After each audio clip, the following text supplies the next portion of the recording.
Hello, hello, hello, hello, hello. Thank you for tapping the screen. Thank you for being alive. Thank you for being yourself. What are we grateful for? What's going on in your mind? What's going on in your life? How's it going? How's it going? It's going, it's growing, it's glowing. There's an inner knowing, it's showing. We're taking chances in our life. We're leveling up. We're loving ourselves more. We're taking big chances. We're okay with other people not liking us. We're good with people having opinions about us. We must be okay with people having opinions about us. Thank you. Thank you. This shirt loves you. Thank you. Don't tell anybody, but it's actually a woman's shirt. Oh, there's 57 people in here. Whoops. All right.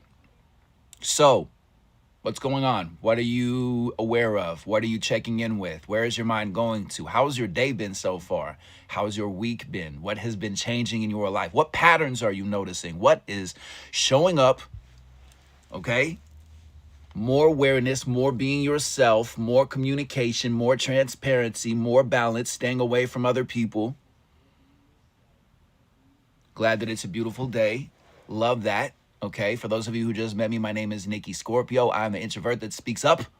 I've done many different things spiritually and holistically to crack my code. I share that information. What's up, Queen Rican? Nice to see you. I'm good. I'm just I just want for you to get that the challenging part isn't getting success. The challenging part isn't getting the love. The challenging part isn't that. The challenging part is being able to, once you get momentum in your life, being able to keep on building and to keep on growing. And I want for you to understand that as well and to get that. Okay? That there are always going to be options and reasons for us to be frustrated. Challenger 9, what's up? How you doing? Good afternoon. There's always going to be reasons for you to be frustrated. There's always going to be people who aren't going to like what you're doing. There's always going to be people that are going to see you change and transform, and they're not going to rock with you. They're not going to move in the direction that you're moving. So it's on you to set boundaries, to level up. You're always frustrated. You say you're always frustrated. Well, what do you do with that information? Because it doesn't matter what you go through. I go through what you go through. I feel frustrated. What do you do with that information? Sheesh. What do you do with that information? Do you just go out into the world and you're just automatically, and I appreciate you sharing. I hope it's a teachable moment for other people. I get frustrated. I always want to be transparent with people on here because people get hustled by coaches and teachers and influencers and content creators, and they just follow it. They just follow that person's lead. And I always want to be as transparent and open and raw with you as possible, and to not shame you for when you're open and transparent and communicate with me. It's just what you do with that information. Because remember, anger is insecurity. And please take notes if you can, because I like to share as much as I can. I don't like to hide this information that other people hide and turn into, $1 million, whatever. I want for you to get the information and level up. What's up, Rita? What's up, everybody? Nice to see you. Thank you for being here. Okay. It is also officially, I forget the exact title because Jen told me. It is National Coming Out Day for everybody in the LGBTQ plus community. I myself am an ally. I was raised, my mother is lesbian, my birth father's gay. I'm an artificial insemination. Still haven't been struck by lightning. So apparently God loves everybody as they are. What a concept. You have a hard time showing the real you to family. I get that. I'm the exact same way. I meet my family where they're at because they don't get what I'm doing. So it's being able to, again, I want for you to get this, that like a lot of times we're focused on the come up, that we're like, I want to get from point A to point B. I want to get from poverty to financial freedom. I want to get from, hey, what's up, Jenny? Nice to see you. Nice to see you. Thanks. I want to get from this place to this place. Yes. However, what a lot of people see, and that's why you see people are one-hit wonders. That's why you see people win the lottery and then they lose it. Is when you get to the place where you want to go, Sometimes people can't even handle that. Sometimes people self-sabotage because they feel like once they actually hit the goal that they're not going to live anymore. That was my last relationship that she had that conversation of like, I'm going to be unalived after and if you get triggered by my artistic way of saying that, it's just the algorithm is sensitive and we just want to be mindful. Thank you, Freedom to Be, for the renewal on the subscription. I appreciate you. If you do want to connect with me and get that 5, 10, 15-minute conversation to focus on something that you're going through in your life, direct message me on Instagram or on the Discord, which is in my bio link, and we can have a phone conversation. I appreciate you supporting an independent Scorpio on this journey. What's up, Michelle? Nice to see you. What's up? What's up? What's up to everybody? Hello, hello. So, it's being able to understand that when you get what you want, when you get the love, when you get the success, when you get wealth, what are you going to do with that information? Like I was talking with Jenny Ann, who's on here right now. She's the one who helps me stream and sets things up. So we're streaming on multiple platforms. I was talking with her son about this because she has 3 amazing children that, it's like people have about wealthy people and where their money goes. They're like a lot, like you look at somebody like Bill Gates, regardless of how you feel about the man, he dresses like he shops at Walmart. He doesn't need to tell people that he's rich and wealthy. That like a lot of times people who have money, the things that they purchase are more so things like gold because it's going to increase in value versus like if you buy a car, as soon as you take it off the lot, it decreases in value, right? So it's being able to understand that a lot of us are setting intentions right now. Some people just want a job. Some people want to have a dream job. Some people want to network with somebody. Some people want to create opportunities with other people. Some people are looking to start businesses, right? Like everybody's in a different space. The thing is, imagine when you get the email, when you get the news, when you get the relationship, when you get that new thing that you've never had before, how are you going to react? What are you going to subconsciously choose? What are you going to give attention to? What are you going to focus on?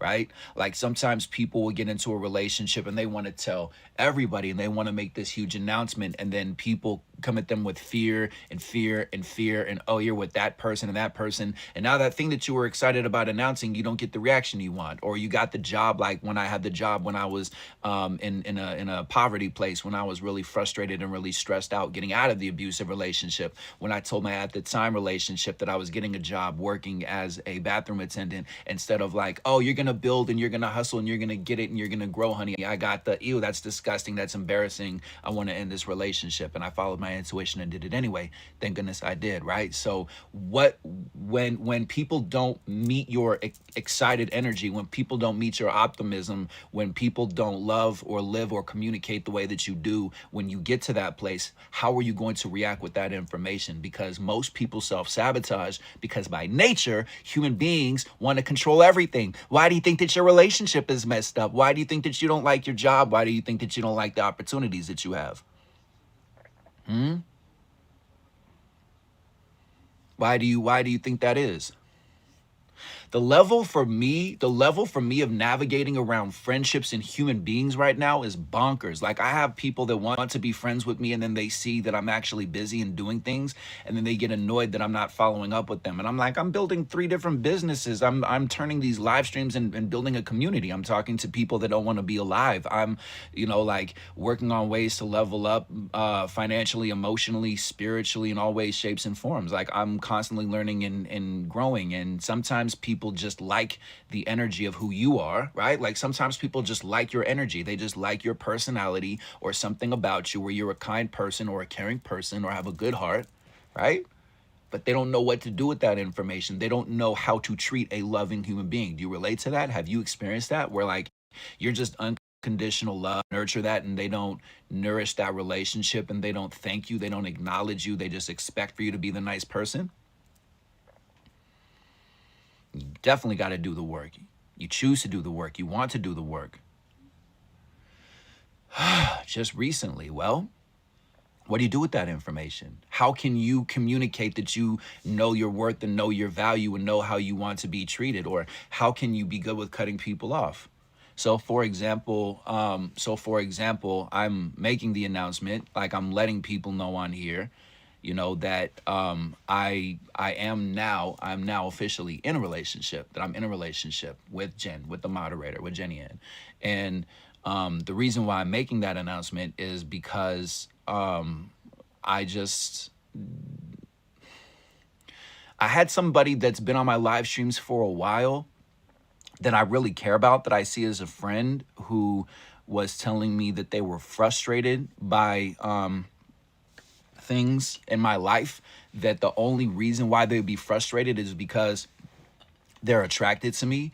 And thank you for the love and for the support. And for me, it's like, it takes a lot of courage for me to live the life that I do. People just I'm just a username to you right now. Until you actually physically meet me and see me actually walk my talk. Thank you for the love. Thank you. Right? That until you actually meet me, you can easily, you can just swipe away and never see me again, right? Like, you could just scroll away, and why would you care that I'm in a relationship, right? Like, some of you have known me, some of you have known me for a while, some of you know what I'm about, some of you don't, right? That, like, this person doesn't want to be on my live stream, and this is somebody who's been booking time with me, who's been somebody that I've constantly, like, promoted and talked about and encouraged to do more. And because, like, this person is in my life who's helping me, like, Jen is such an amazing, like, feelings aside, right? Like, she's really good at what she does. Like, I've been able to release energy and trauma that was, like, hidden in the deepest depths of my soul, that I thought I'd already healed, and there was still residue that was going on. So, like, I respect her. Like, I respect her as a person. I respect her as a human being, right? And so and so the fact that one person, because I talked about this with her yesterday, that it's like, she's like, are you frustrated? I'm like, yeah, there's a part of me that's frustrated, but, like, I can't be annoyed that one person, when there's 7.5 billion people out there, I can't be frustrated to that level where I stop my progress, where one person doesn't like what I'm doing. Like, I can't live that way. Thank you, AB Creator. Thank you. I appreciate that. So for me, that it's like, what I want for you to get is, there's always somebody's gonna pop up, and they're like, this is the thing. This is your life. This is your livelihood. This is your world. Like, the chances that I'm taking, a lot of what I'm doing, there's fear around it. It feels scary. It feels weird to just pack your stuff up. Like, I'm literally, like, I haven't, before, when I was in New York, when I was in Manhattan, even when I was in North Carolina, like, I was streaming more. There was more constant cash flow coming in. It's not flowing in how it did before. However, I'm not going to compare where I'm at now to then, because there's stuff that's being built behind the scenes, and stuff requires patience and development and nurturing and faith and positive energy and checking in with my mentality, because it doesn't matter how good your idea is if you're not able to let go of control. And that's why my intention this year has been to completely let go of the concept of control, because I realize now that I've been manifesting more, getting better people around me, better circumstances around me, all of that is from letting go of control. The only reason that somebody like Jen can actually heal me as a shaman is, she says, like, are you ready to release this? Some people are not ready to release their struggles. Thank you for that, Epiphora and Triply. Thank you. Some some people are not ready to let go of their struggle, because here's the thing: if you let go of your story, that life has been hard. Yes, I have done that ceremony, and I don't really talk about stuff like that too much on the live streams. I can in a little bit. Some people are not ready to let go of their struggle. Some people are not ready to let go of that identity of life has been hard. And I say that from experience, because when I told my story, that it was a sad story, but it was just a story and it didn't mean anything. At first, I was annoyed and triggered and frustrated by that. And then I realized what they were saying. I interpreted everything. I interpreted that my mom left my other mom as abandonment issues. I interpreted that as I'm all alone. I told that story. I validated it, right? Um, I kept on recreating that and reinterpreting my life to believe that I was a victim, that I wasn't good enough, that I wasn't a loving person. I interpreted all of that. That's the journey of being human. You're interpreting everything. You are the person who's interpreting stuff. Like, you are telling yourself, and your brain goes, okay, that's believable, and you just believe that. Thank you, AB. I appreciate you. I love you. I appreciate you. Thank you.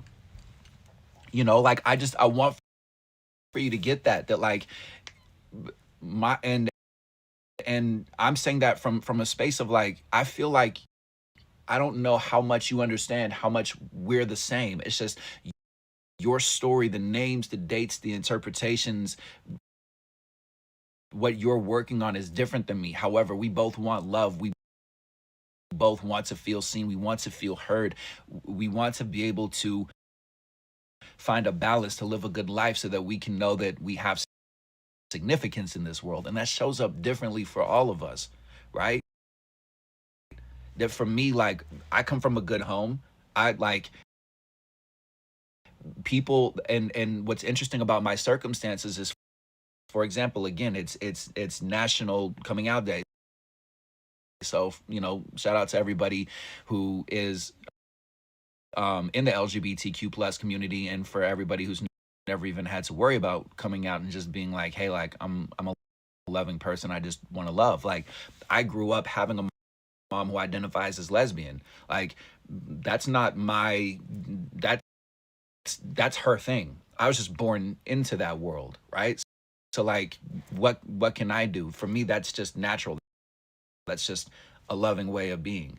Like, you have circumstances that are just your life that aren't good or bad. They're just the things that are in your life. So it's up to you to tell yourself, my life has meaning, my life has purpose. And if somebody doesn't like me, if somebody doesn't like how I'm naturally living, like, I can't stop my momentum and stop my happiness and stop my love. Like, if any of you have experienced where you have family members, because I know there's at least one person on here that has, like, if you've experienced people, if you are part of the LGBTQ plus community and you've experienced homophobia, if you've experienced hate, if you've experienced judgment from your family, from people that you care about, I'm sure that would be devastating. It would be frustrating, right? It's just there comes a point where whatever your circumstances are, or let's say, for example, you just got divorced, or you ended a relationship and you don't want to tell your family because they're going to have opinions.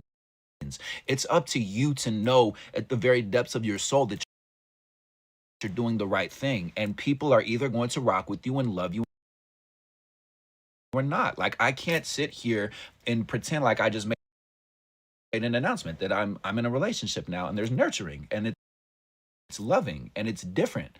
And there's children that are involved. And I didn't expect to be in that situation. However, I'm here, and I'm embracing and I'm open to things being different. It's very different. It's very, very, very different. Everything in my life is different. Like, I look at 360 degrees of my circumstances, and I'm like, man, like, this is so, like, I never would have thought a year ago that I would be here. I've been live streaming for about a year now.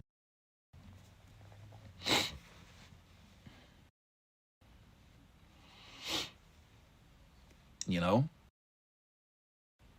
And at the same time, I feel happy. I feel like I'm getting healthier. I feel like my energy looks better, feels better. Yesterday, for example, um, when I made this conscious decision to pursue this relationship, there was literally electricity, energy, like, jolting through my body, like like 3 different times. It just,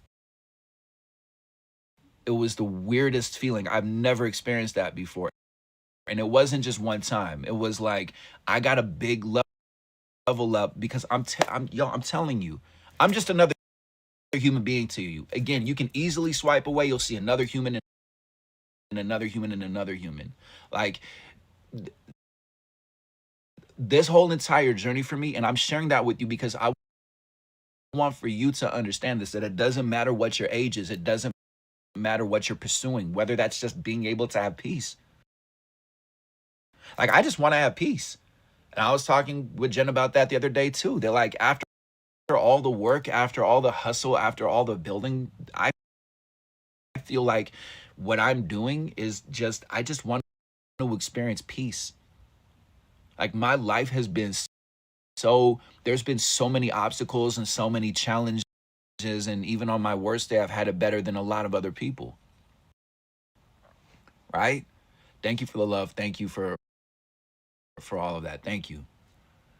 You know, that it's like you get to a place where I've been through, and I don't think that I've had it harder than other people. It's just the relationship, the dynamics that I had before, there was so much arguing. Like, can you imagine? Some of you are in this situation. Can you imagine being with somebody for almost a decade and like two, three, four times a week, sometimes multiple times a day? It just feels like somebody is creating an argument. Like there was nothing wrong. There was nothing going wrong. There was no issues. There were no problems. And then all of a sudden, like there's chaos and there's dishes being thrown and there's names being called. And I'm just like, why can't we just have consistent happiness? Then you start to have conversations with that person and you realize they don't want the success that you want. And they like to self-sabotage without even realizing that they like to do it. Right? That's when you realize that you have to take chances. Like, again, for me, and I want to relate this to your life. I had somebody who's been on my live stream basically since the beginning, since October, November. When I was single, when I was not in the relationship, oh, it was good. And they were booking time with me and working on issues and genuine issues, right? Like genuine problems and frustrations. And I was helping them through it and working with them and all that different stuff. And they were very kind and an inspiration for me to see them, how they were able to go from grieving to being able to socialize with people. And then like I'm messaging them like, hey, like I haven't seen you, I haven't heard from you in a while, what's going on? And it's like, oh, I don't like this person's energy, so I just can't be on your lives anymore. Like to a certain degree that hurts, to a certain degree that's frustrating, but it's at the same time though, it's like, and my conversation was, well, if you're triggered by this person, I feel like that'd be a great opportunity to grow, because Jen is going to be somebody who's going to be in my life. Because again, besides feelings, besides emotions, I believe in what she's doing. I see what she's done. I see what she's doing. I see that she's having difficult conversations in politics and entertainment around like people with money, people who believe differently, and that she has very similar goals. And I want to see somebody like that win. I want to see a mother who has children, who's been through rough relationships and who has intelligence and strength. I want to see other people, other humans, other women who are like, oh my God, if she can do it, if she's a mother of three and can pack up her stuff and travel across the United States and run a nonprofit and run businesses and take phone calls and do coaching and still help Nikki manage his stuff and build and remove all of this fear and all of this stuff from her personal life that I've been helping. What is wrong with you? Why are you so unhappy? Where like every single time that I'm seeing your content, it's only to put down this other content creator. Like what's and this is why I'm going into the mainstream, because when people do this putting down other people, I go direct into the eyes, into the soul, and I say, "Hey, how's your life doing? How are you doing? How's your family doing? How are your personal relationships? How do you feel when you turn off the app?" I call out content creators. They're cornballs. I'm not going to be that person. I don't need a blue check to be verified. You understand what I'm saying, because you and I are the same. Like I'm not everybody on planet Earth is meant to get along. Some people are not going to like me because there's a lot of little children that are throwing temper tantrums. People are mad, like this person is disrespecting people who use the phrase starseed, who use spiritual phrases, who talk about the quote unquote spiritual community, talking about the Galactic Federation, concepts that even if you roll your eyes, like why does it matter? Why does it matter? When nobody knows what they're doing and nobody truly knows why they're alive? Why does it matter that somebody's spiritually different than you to the point where you hate them for it? Like, why are people so mad that everything is in theory and this person is over here theorizing that we're going into a higher consciousness? Why is that such a big issue? Why is that such a big issue? Does it matter? When again, for example, if you have family members that do this to you, they don't even know Jesus' real name. They don't even know Jesus' real name. Same thing if you're LGBTQ, and that it's like, and that's why homophobia exists. Why are uneducated people and unaware people so annoying and so obnoxious for you? Why do you allow people to why do you allow people to have power like that over you? Same thing for racism. That person's miserable. They don't know their roots. They don't know who they are. Like, yes, it's frustrating. And yes, police is a different conversation. And it's very challenging and it's very tricky. It's a very layered, very triggering, very divisive conversation. However, the people, the quote unquote, the Karens, or like what I like to say is the Aunt Janices, right? Can we get some Aunt Janices on the board, please? That it's like these miserable people, these frustrating people, they just don't like themselves. Like, why are you allowing other people to have that much power over you? You can speak up, you can communicate, even if your voice is soft spoken.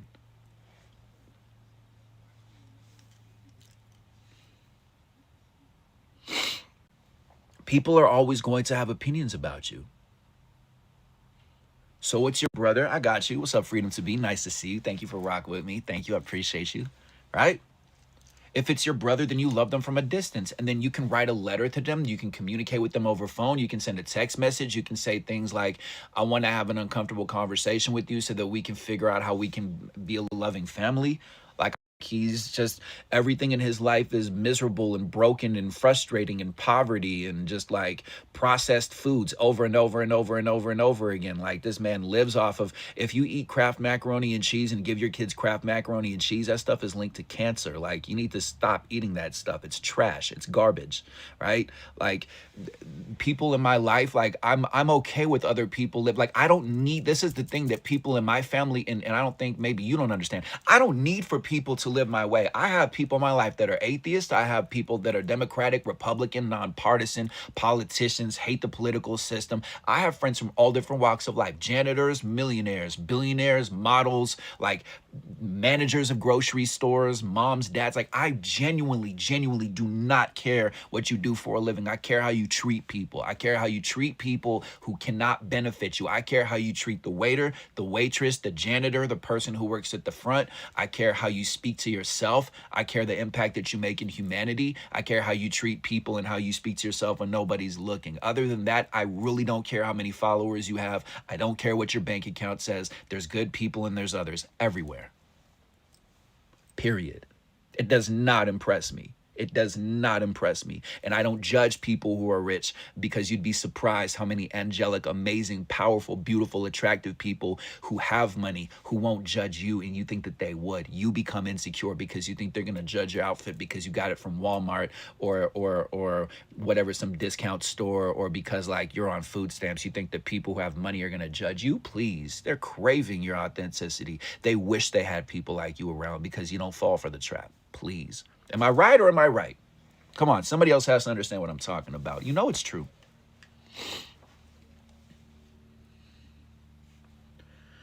I've gotten to the place, and again, that now you're seeing even more, Zanika, that it's like you just really, like, the level of self-love that you have to have is incredible. It's tremendous. It is bonkers how much effort is required for you to fall in love with yourself. I have to be okay with people not liking the fact that I'm changing and I'm growing and I'm developing. I have to. Yo, there's almost 8 billion people. Again, somebody told me they didn't like this person, this moderator on my page, and they can't be on my page now because they're just triggered and they're annoyed by it. What can I do with that information? Should I stop? Should I stop? There's 140 other people that are on here besides you. Should I stop doing what I'm doing because this one person told me that they don't like this person's energy? No, I know why they don't like that person's energy.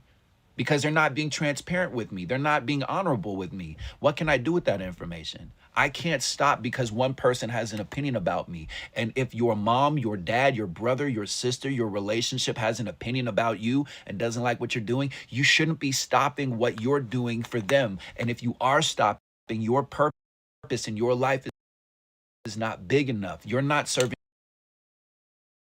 your purpose enough. You don't know why you're alive. And again, you don't need to be a celebrity. You don't need to be a content creator. You don't need to be famous. It's just saying like there's more for you. And if you are still in this thing of like my best years are behind me, or that's too much effort, or I can't do it because I'm 30, 40, 50, 60, 70, 80 years old,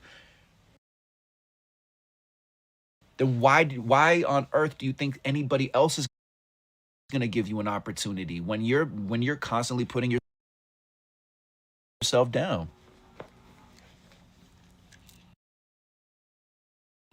Everything is a theory. Everything is a game. Like if somebody else's feelings get hurt, then they get hurt. That's how you grew. That's how I've grown. That's why I tell people, if you're a mom, if you're a dad, if your kids are driving you crazy, let them figure it out and stop focusing and trying to control their every single move. And no, I got here because of poverty. I got here because I didn't want to be alive. I got here because I was kind to people on days where I could have been a jerk. I could have gamed the system. I could have hustled people and taken advantage of people financially and done that scheming and scamming and all that different stuff. I'm a terrible bad guy. And I have to live with myself. I wake up to myself. Long term, I thank God that I lived how I lived and I made the choices that I made, because all of that poverty, the incarceration when I was 19, 20 years old, mad at the world with abandonment issues, when I was in poverty, when I was being teased, when I was being bullied, when I was living in wealth, when I was living and making really great money, when I didn't even like myself, the ups and downs, the abusive relationship, all of it.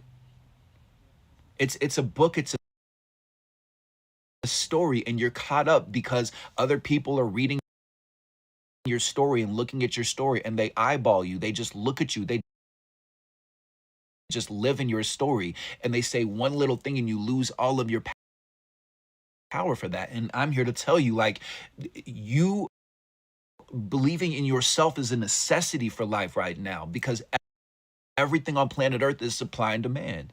Thank you. Okay, Pumpkin, I love your name. My birthday is the day before Halloween, so I'm all about pumpkin and everything.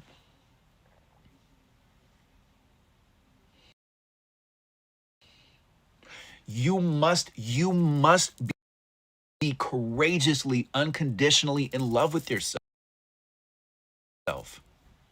You must be fiercely in love with yourself, with kindness, with warmth, with gratitude, with peace within yourself. We have to and get to and choose to and want to and need to and must learn different ways to express, because we're only going off of broken rules and broken information. And people who are not going to change, people are going to mock spiritual people more. It's going to happen. There's going to be more laws that they're trying to pass and more nonsense that they're trying to pass, and more corruption and more greed and more division. Like, what are you going to do with this information? Roll your eyes and click the angry emoji and think that you really did something in life? Or fall in love with yourself and love yourself and know that you're a good person and see what happens when you do the shadow work, and see what happens when you forgive yourself and when you forgive that person who took advantage of you, who traumatized you, who beat you down, who abused you, who said mean things to you. They're doing the best they can with the information they have, and they actually gave you the frustration for you to be a leader, for you to be a teacher, and you still think that you're not a leader, and that's why you don't want to hurt anybody's feelings, because you don't want to put anybody down. You're already insulting people by you being alive. 7.5 billion people on planet Earth. Somebody just doesn't like you because they just don't like a part of themselves. And you have to and choose to and want to and get to be okay with that. It's not a bad thing. It's not a, oh God, I hate that people don't like me. It's like, okay, people don't like you, but why is that a bad thing? Why is it a bad thing that people don't like you? Why? Why? Why? Why? Why? Why is it such a frustration that your family doesn't get along with you? Why? Why can't you put all of that energy into something that's worthwhile and meaningful? Because I promise you, when you fall in love with yourself, when you know yourself, those same people are going to be chasing after you, saying, I always knew you'd make it. I always believed in you. Human beings are absolutely and totally nuts. They're hypocrites. They're bonkers. They're out of their minds. These, for example, TikTok is a perfect example. When there's a trend, other people follow it.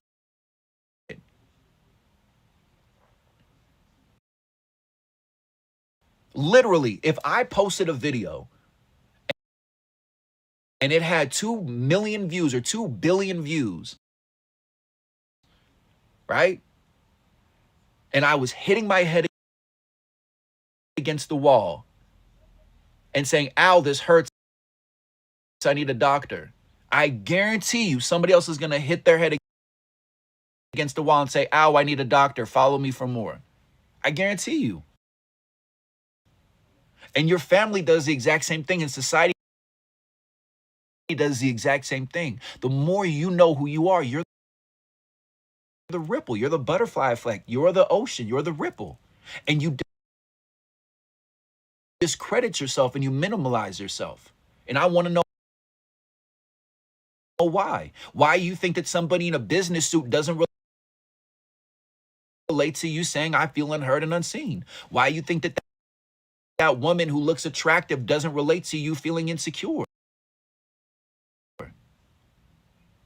Society says this is what beauty is, and this person has this pressure on this side, and this person has pressure on this side. Both people have pressure, and and this person thinks this person won't understand them, and this person thinks this person won't understand them. And we do this as humans over and over and over and over again. I didn't follow any trends from my account. I literally have just been bearing my soul. My first live stream was in October, and that was from a space of, I don't like my circumstances. I feel alone. There has to be another person who feels insecure, who's been in an abusive relationship, who didn't want to be alive, that wants to see that there's more hope for this world, that wants to do something about it. There has to be one other person. And I bared my soul because for years, I had kept my story inside. Nobody wants to hear about a child who was raised by 2 women, that was raised by lesbians, that has a gay father that died of AIDS at 9 years, when I was 9 years old. Nobody relates to that, or do they? You tell me. You tell me.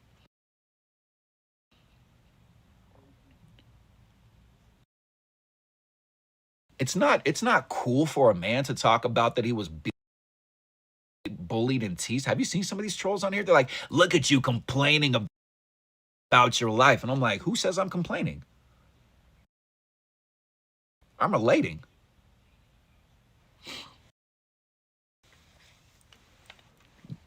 You think that nobody relates to your story?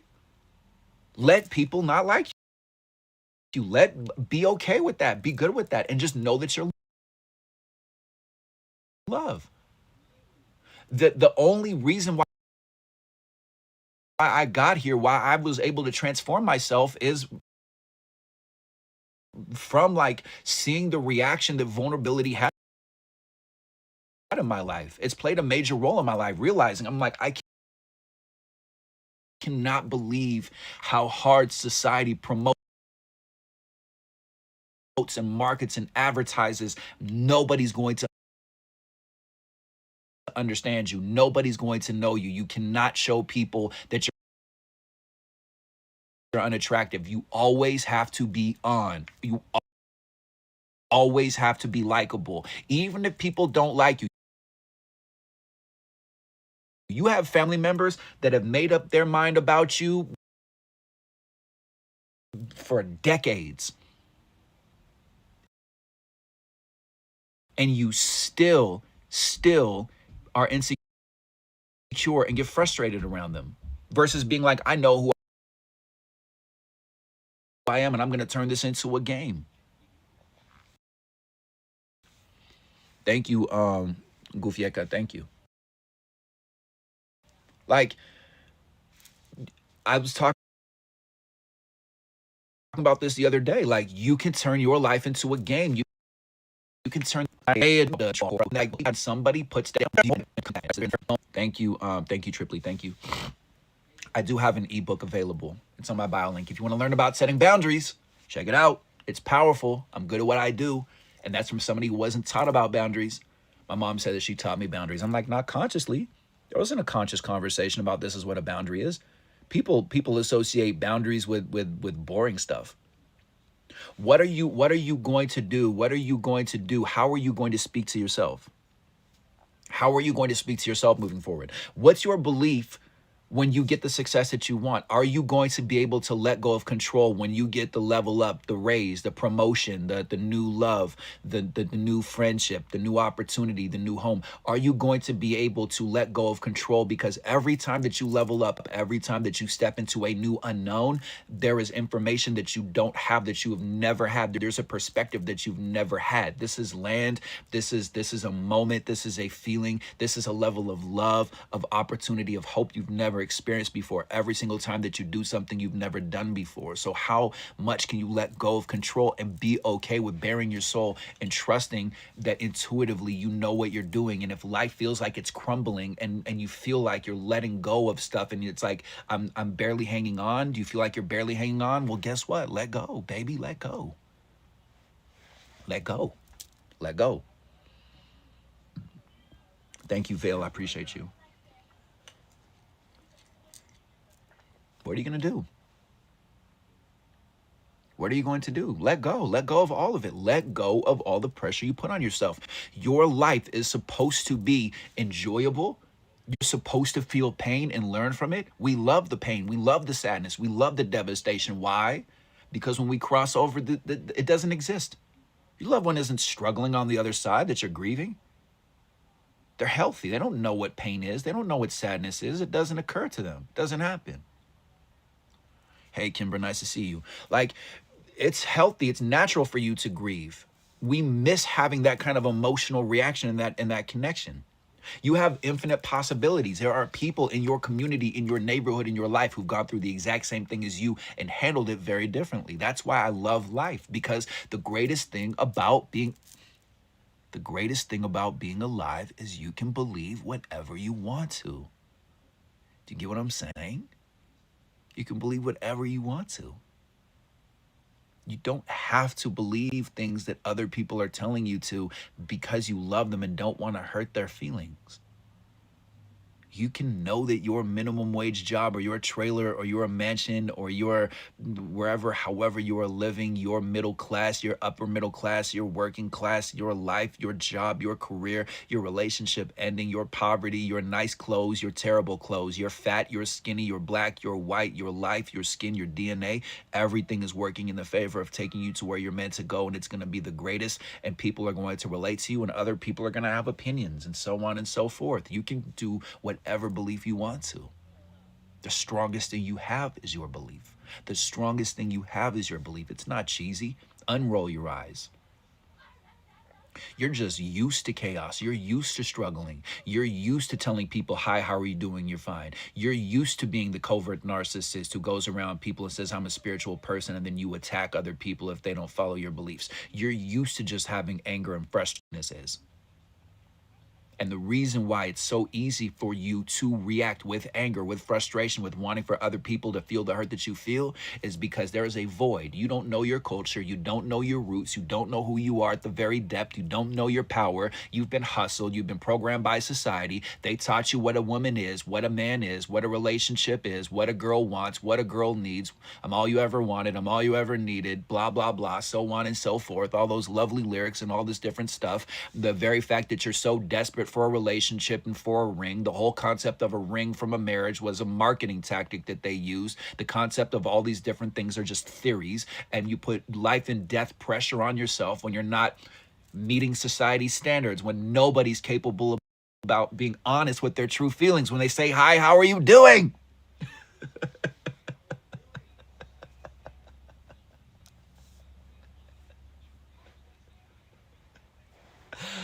I can't do it. He said life is annoying. This is the greatest time to be alive. Anger is insecurity. Anger is insecurity. Anger is power. Anger is fire. You listen. You're going to hurt people's feelings when you love and when you live. Society, people, listen. People are not going to be politically how you are. People are going to be okay with the system. People are going to be okay with being brainwashed. Some people sign up to come down to earth to say, you know what I want to learn how to do this lifetime? I want to learn how to be told what to do. I want to just be told what to do. I want to know what it's like to be told what to do, because on the other side, I snap my fingers, I got it. I snap my fingers, I got it. There's no pain, there's no suffering. I want to be told what to do. People come down here and they're like, you know what? I'm so powerful over here, snapping, I got it, snapping, I got it. You know what I want to do? I want to learn about addiction. I want to just suffer and struggle and get beaten down. I want to do something different. I want to see what it's like to be mortal, to be mortal. I want to be one of you humans with feelings.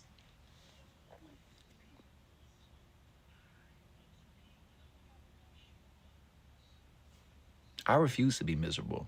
I refuse. I refuse.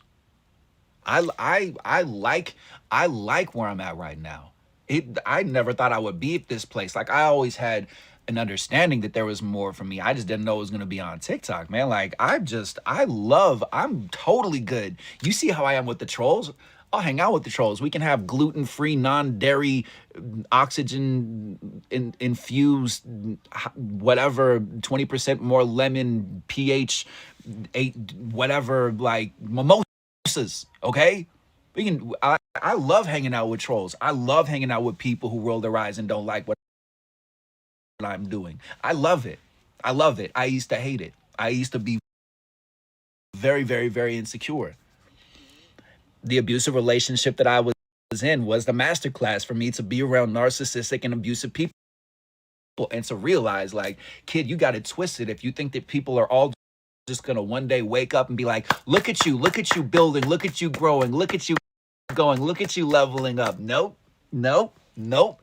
The only reason why I was depressed is because I was listening to one person who was telling me, you shouldn't speak that way, you shouldn't talk that way, you shouldn't say that thing, you shouldn't do it this way, you should do it this way, you should keep this secret, you shouldn't tell people who you are, you shouldn't be this way, you should present yourself this way, don't embarrass me, you're not a real man because you're this way and that way. Meet my definitions, meet my definitions. You should be defined how I tell you to. And I was like, well, I want love, so okay, whatever.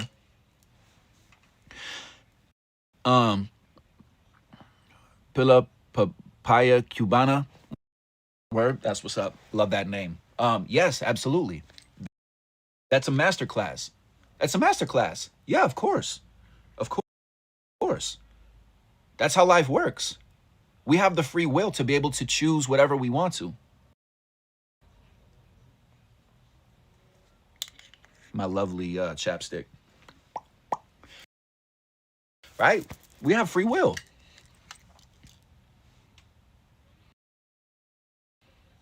This is the masterclass. The harder your life is, like some people come into this life who are young baby souls, are like, I just want the gold, I want the jewels, I want the diamonds, I want the rubies, I want the love. Or they're like, you know what? I just want to fear everything. I want to fear all the unknown. They're younger souls.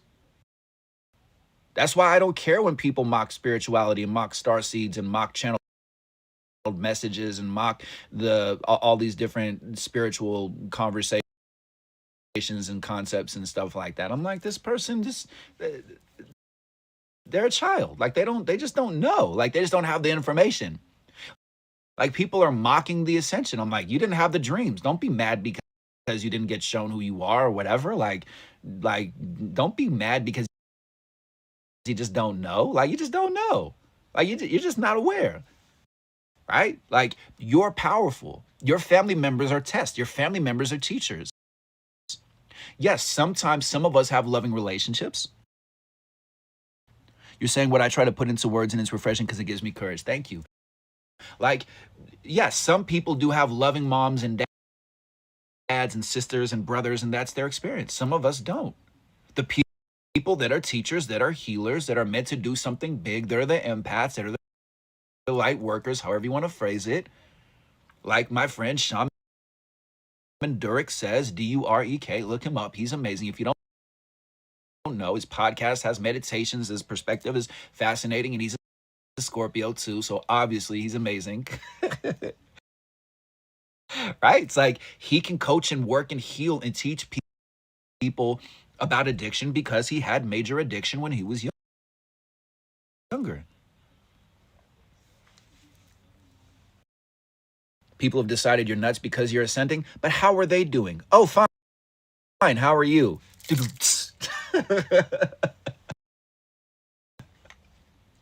I swear I see comedy skits where you could be in the middle of a war with somebody. It's like, hi, how are you doing? I'm fine. How are you?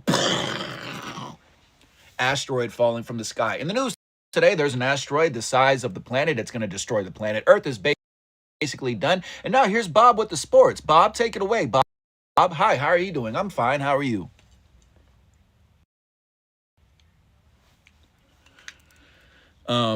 His name is Shaman Durek, Shamandurek.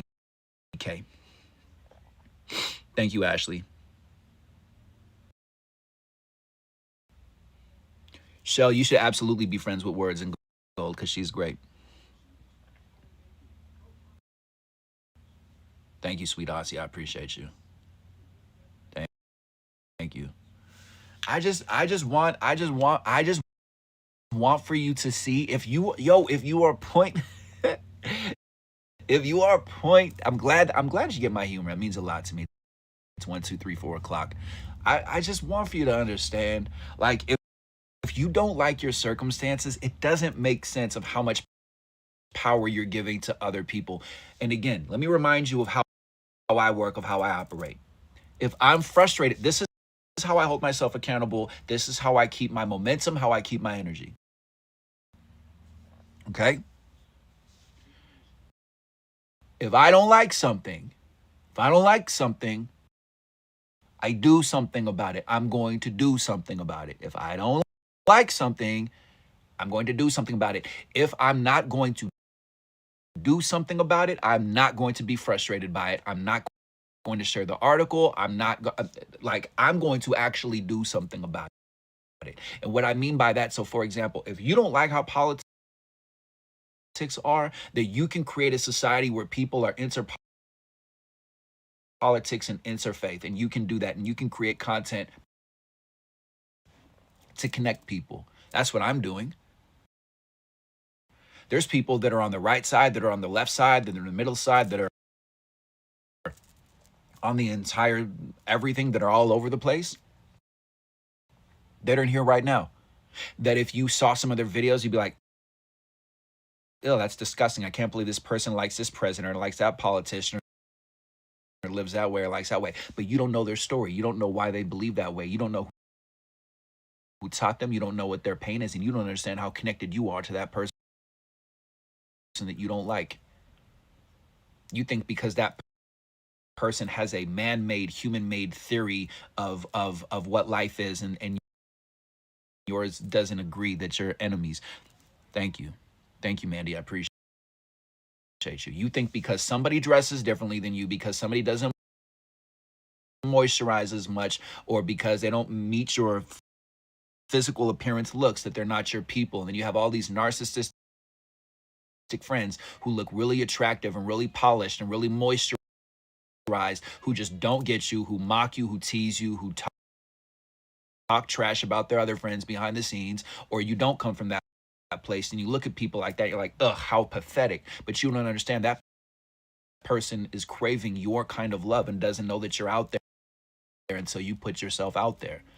People are craving your energy and your love and your light, and you're frustrated because a handful of people around you put you down, or because you don't think that things are going your way, because you're not getting the raise, or you're not getting the acknowledgments, or you're not getting this or that or the other. When, like, how can other people know that you're frustrated when you don't tell people what you're really frustrated about? You can go to your job and ask for a raise. If your boss says no, you think you can't get another opportunity, please. Oh, places around you aren't hiring, then go online and learn a course and get free digital education. Oh, that's too hard, then enjoy struggling and suffering and be a really pretty big fish in a really tiny little pond. And everybody says, wow, how great your energy is. And there's a handful of people that just don't like you and don't get you, and just be afraid for the rest of your life and think that you can never leave the relationship, because you have to finish everything that you start. You have to suffer and struggle because God says that you have to be married, and God says that you have to be this way and that way. Who told you that? Who told you that? God did? Really? Really? Really? Man, I refuse. I refuse. I know that God loves unconditionally. That's why I'm saying, like, if people, or if you don't believe, listen, if you're atheist, you can still kick it. I don't care. You probably signed up in this lifetime to learn to be atheist. What do I know? God might be a 5-year-old playing a Nintendo. You have no idea. And everything is so serious and so important. And every single step is, oh my God, what if I fail? What if I don't get the deal? What if I don't get the job? What if I don't get the contract? What if I'm homeless? What if I'm a failure? According to who? You downplay yourself and you insult yourself every single day. And if I came around and spoke to you the way that you spoke to yourself, when nobody's listening, when you make a mistake, you wouldn't want me around in your life. So why do you get to put yourself down? Why do you get to beat yourself up? Why do you get to insult yourself? And you think other people want to be around that kind of energy when you don't even want to be around yourself?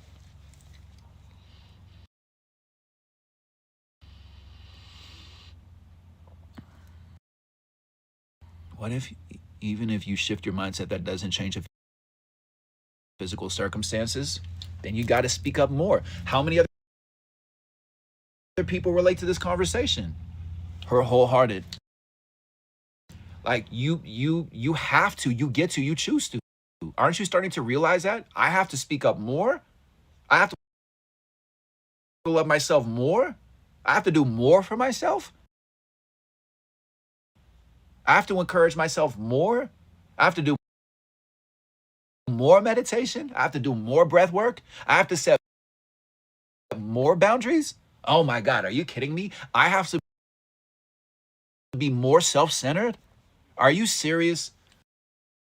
Are you serious? But I was told that it's wrong to believe. Really?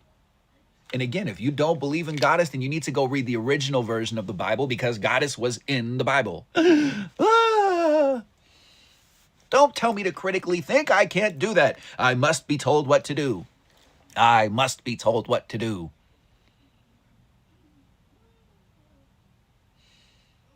It is a feeling. It is a feeling, Shell. Yeah. Do you think people should be vegan for animals, health, and planet?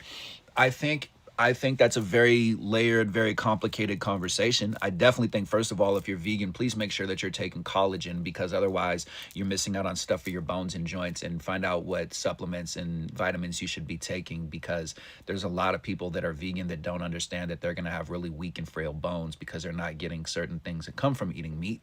I think that people who shame people from a space of you should absolutely eat vegan are not focusing on reincarnation and understanding that they used to eat meat too, and that the amount of energy that they're forcing onto other people is hypocritical. And I think that when you lead by example, that you'll be the ripple effect and everything will have divine order and divine timing. I personally eat mindfully, and what I mean by that is I always bless the hands that made the meal. I'm always thankful when I do eat meat. I personally, my body is called to eat the way that I eat. I tried being vegan and plant-based, and it's good. And we're working and we're moving and maneuvering in a way right now where people can actually afford that. I feel like a lot of people, just like like Shaman Dirk told me, I love him, where he's like, you know why you're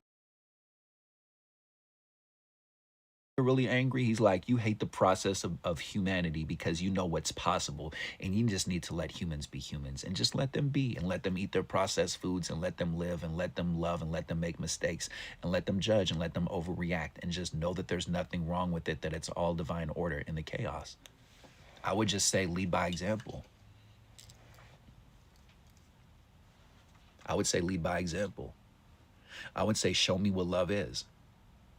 I would say when I'm looking for love from other people and I'm not getting it, I show them what love is. When my family doesn't show me the love that I'm looking for, I show them what that love is. I don't match their chaos. I want to be around people who can agree to disagree with me.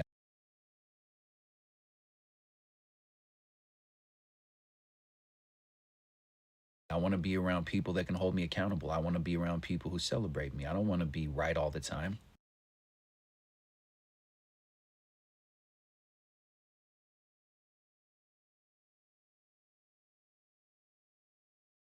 This room, there's people that have been doing, drop an emoji if that's you. Let me see you, right? There's very powerful, very intelligent people in here. I just want to be that conduit to bring people together. I love storytelling. I'm a storyteller, and I love to hear people's stories. I love to hear people's stories. And people put their stories down and they insult their stories and they attack their stories and they think somebody else is going to love my story, but let me just insult it and beat it up and attack it and call it ugly and unattractive, and then here you go, let's be friends.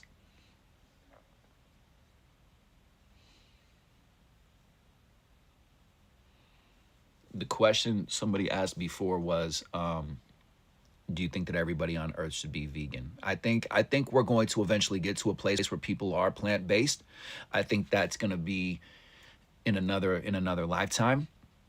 I feel like we need to be able to live in a society where people can just let humans be humans and honor the process and lead by example. Again, I don't force my agenda on anybody.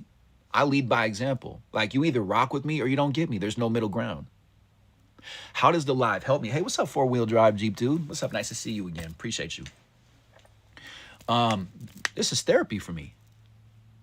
This is therapy for me. This is healing for me. This is connection for me. This literally, who's been rocking with me since basically the beginning? Not a lot of people on here have, but who's been rocking with me for like 6, 7, 8, 9, 10, 11, 12? I've been doing this for just about a year now, these live streams. Hey, thank you. Thank you. Word. And you haven't you seen the live streams transform? Haven't you seen me transform? right? Hasn't my energy changed, right or wrong? You let me know. Maybe I'm wrong. Maybe I'm tripping. Have you seen me change? Have you seen the live streams change? Do you remember how they used to be at the very beginning?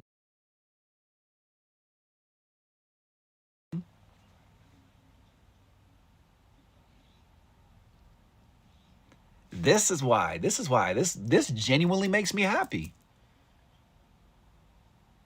When I was in the abusive relationship, I knew that this was possible, but not this way. Does that make sense? Like, I didn't know it was going to be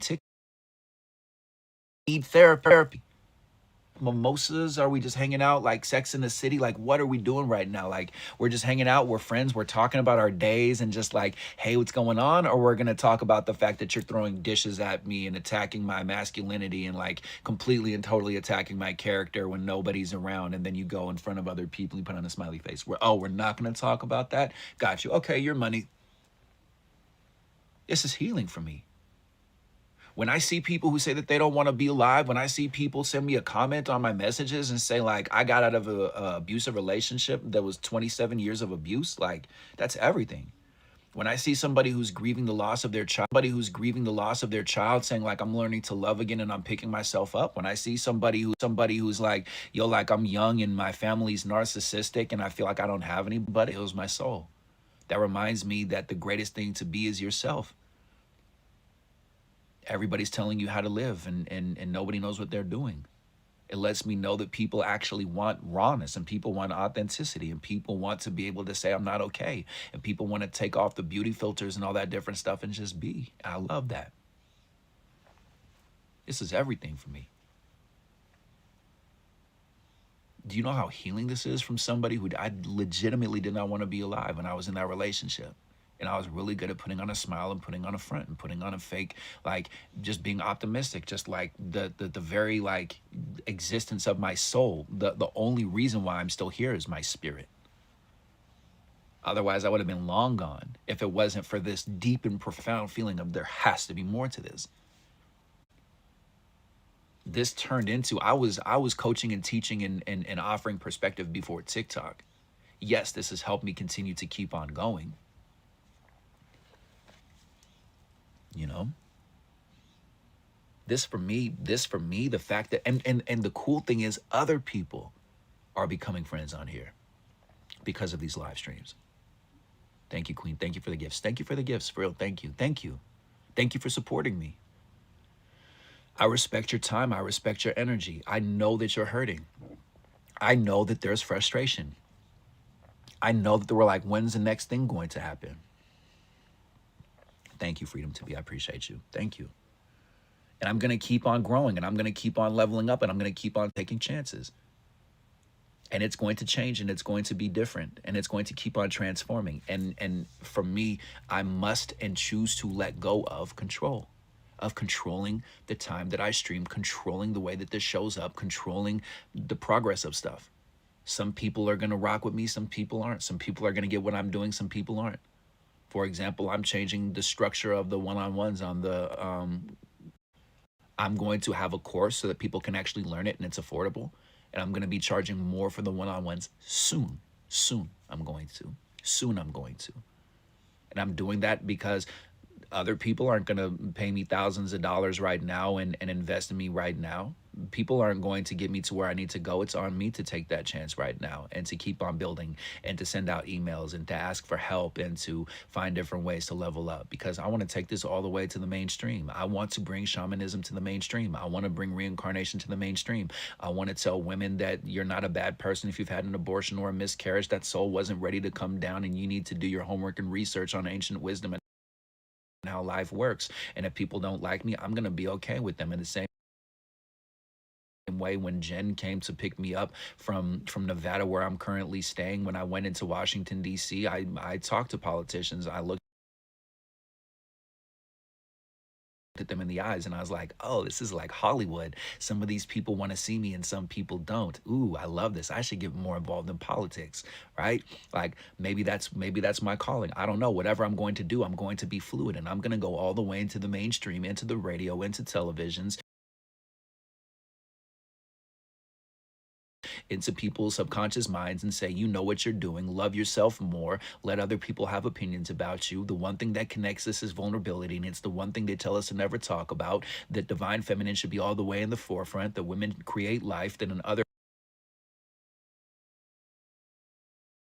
cultures that women are defined as she who makes decisions, that she's the water carrier, that we're going to make sure everybody has a seat at the round table, that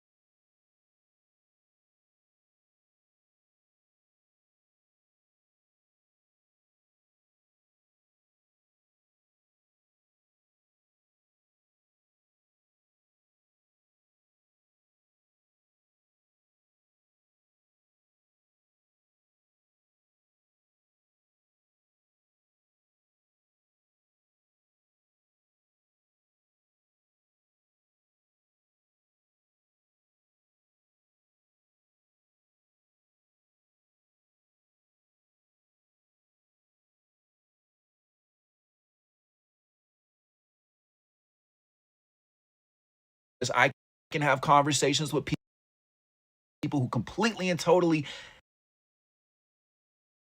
hate what I'm about, and I can still find common ground with them and change it because they see that I lead by example. When I was in North Carolina, people don't agree with. I changed them. I changed their way of thinking. Again, it's National Coming Out Day for people in the LGBTQ plus community. My moderator Garrett, who's now my brother, soul brother, when I was in North Carolina, he came out to his dad. That was from me nurturing him and nurturing that relationship and telling him, like, bro, like, your dad already knows that you're gay. Like, just tell him. Like, I understand that he says things sometimes that are homophobic, but like, he's old school. Like, show him, show him, show him. And they had that conversation, and he came out to his dad, and his whole life has changed because of that. And he's thriving now, and he's picking himself up and going on his journey. I love that. Everybody should be able to have access to the fact that the way that they live and the way that they love is correct. And if other people don't like it, that's fine. You have to let other people not like you and just be okay with other people not liking you. Or don't, and be stuck. I refuse to be miserable. If you don't like how you feel, you can live in a shelter, you can live in a car, you can move into a friend's, you can live on a couch, you can post advertisements on websites. Like, I don't like Craigslist because I feel like there's a lot of pirates and stuff like that, but at the same time, if you go into the posting section, you can post for a job, you can post for a place to live, and those people are private, and those people have healthier perspectives. Like, you can just get out of the situation that you're in. If you don't like it, you can stop reacting to people. You can literally, like, somebody can say something crazy, and you can just sit there and just not react and not say anything and see what they say. What's up, Kels? Nice to see you, broski.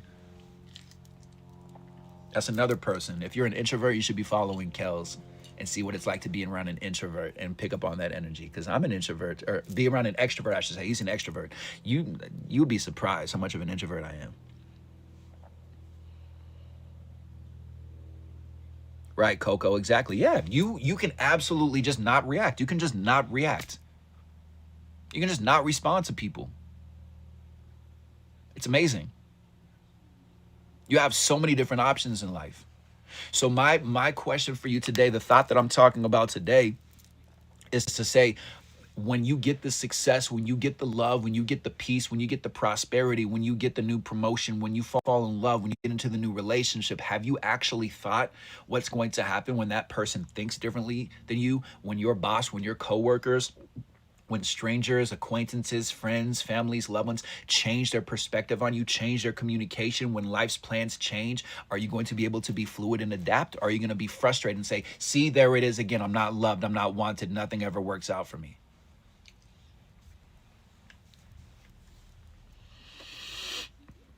I feel you, Geofiek. I feel you. I understand. Now I love it. It's a momentum. It's a process. I love being non-emotional. I love how emotional I am and how I can be non-emotional in business settings when I used to always be emotional. I love the fact that I can connect with lawyers and entertainment lawyers and attorneys and left brain people who just, they're like, spirituality doesn't translate into data and money. I love that. Word, Gamos. Be like water. When you put water into the glass, it becomes a glass of water. Be like water. Exactly. I love that. Being non-emotional and being non-reactive is going to be a secret ingredient for you right now. Can you actually handle the level of success and the level of love? And again, I'm just going to say it again, just in case you didn't hear me say it before. I'm making the official announcement. And the main reason why I'm making this announcement is because there's a lot of people who are invested in me and rocking with me and rocking with what I do. And I just, it's important for me to have transparency and to be around people that love me as I am and celebrate me as I am, and to filter out the other people who don't get me or who only like me for one reason. And if I actually change, then they're not going to like me for that reason. Yesterday, I got into a relationship. I'm in a relationship with Jennifer, with the moderator. And another reason why I'm announcing this is because somebody messaged me and said that they didn't like energy. And this is somebody who messaged me who's been on my live streams basically from the beginning. It's disheartening. It's disheartening. It's disheartening. Heartening. It's disheartening.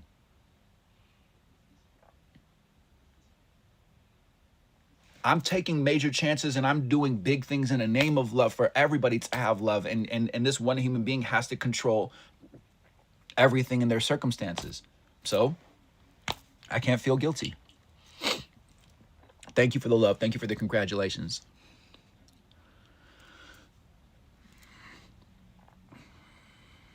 What happens? It keeps freezing. That's interesting. It's because the energy is so powerful and so intense. Thank you, Kels. I appreciate you. You know, and everything about my life is non-traditional. And it was different for me to even think about being in a relationship. You know, like everything about my life doesn't make sense. Everything about my life doesn't make sense. There's not one thing in my life that makes sense. I'm alive and I have a purpose. I'm alive and I have a purpose. Everything about my life has changed. However, I'm happy. I'm happy. I have people around me that nurture me. I'm not used to that.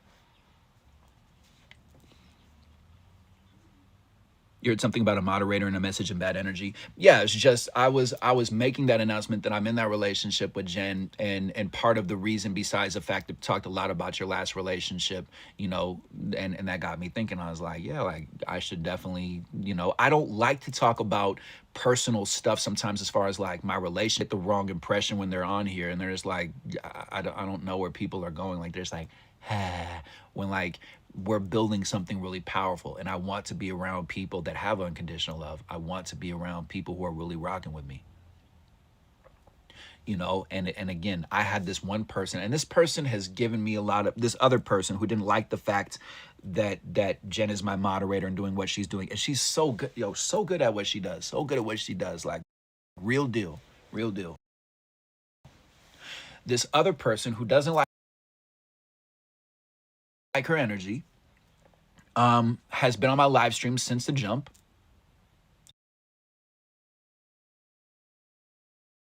has given me, has booked many sessions with me. So I've made thousands of dollars, not like thousands and thousands. My rates are affordable, okay? And I'm just like you right there. Like we're building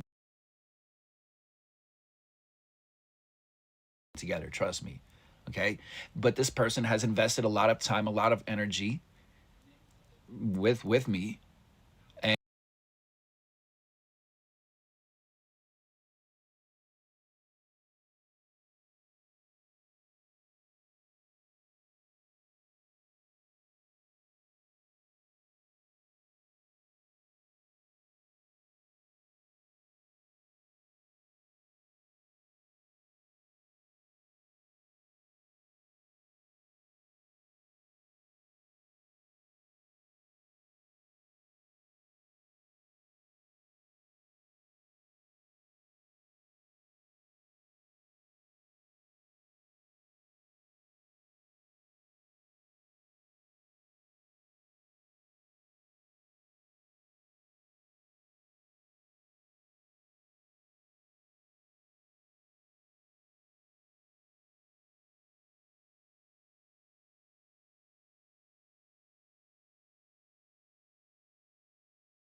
You don't remember? You don't know who you are? Like, what are you doing? Pick yourself up.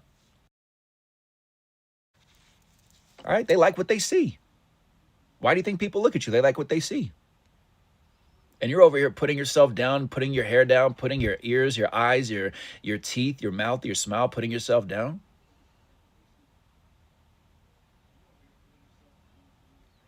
Life is going to keep on changing. There's going to be some stuff that's frustrating. So you take a deep breath and you adapt. Like, what can I do? I cannot live in a world where I feel like I'm not good enough and I'm not worthy. I just can't do it anymore. And if you're still living in that world where you can't be your true self and you can't speak your truth, like somebody was in here saying like, I'm bi and I can't tell people, like, yo, if you can't tell people who you truly are, like, what are you doing? If you can't be your true self, what are you doing? Like, be okay with the chapter changing. Be okay with the page turning. Be okay with the next paragraph. Like, have faith in yourself. It's not cheesy. Like, if you heard how you put yourself down, and if you saw how fascinated people were with your energy, like, it's such a disconnect. You think that somebody's going to want to hang out with you, somebody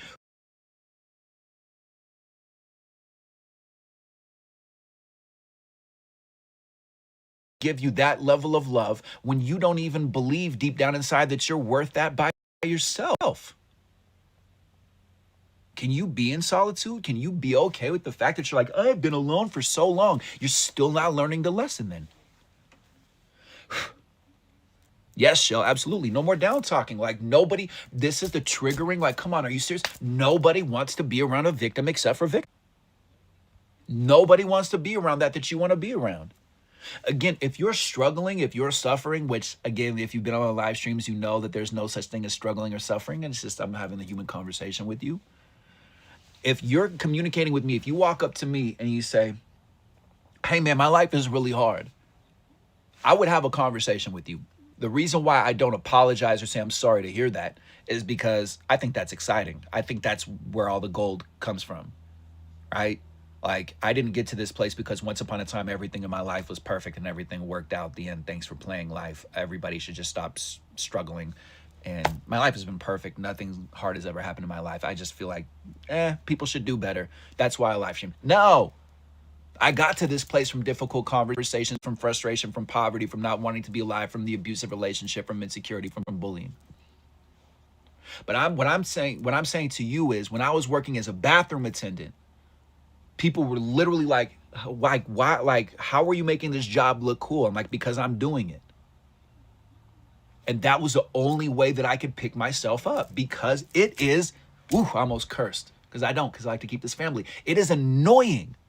It is annoying when you've had somebody around you who just does not see your possibilities and just has to control who you are and box your light and box your gold and box your successfulness and control the definition of who you are. And you're like, I'm unconditional love. I'm unlimited. People outside of this relationship love my energy.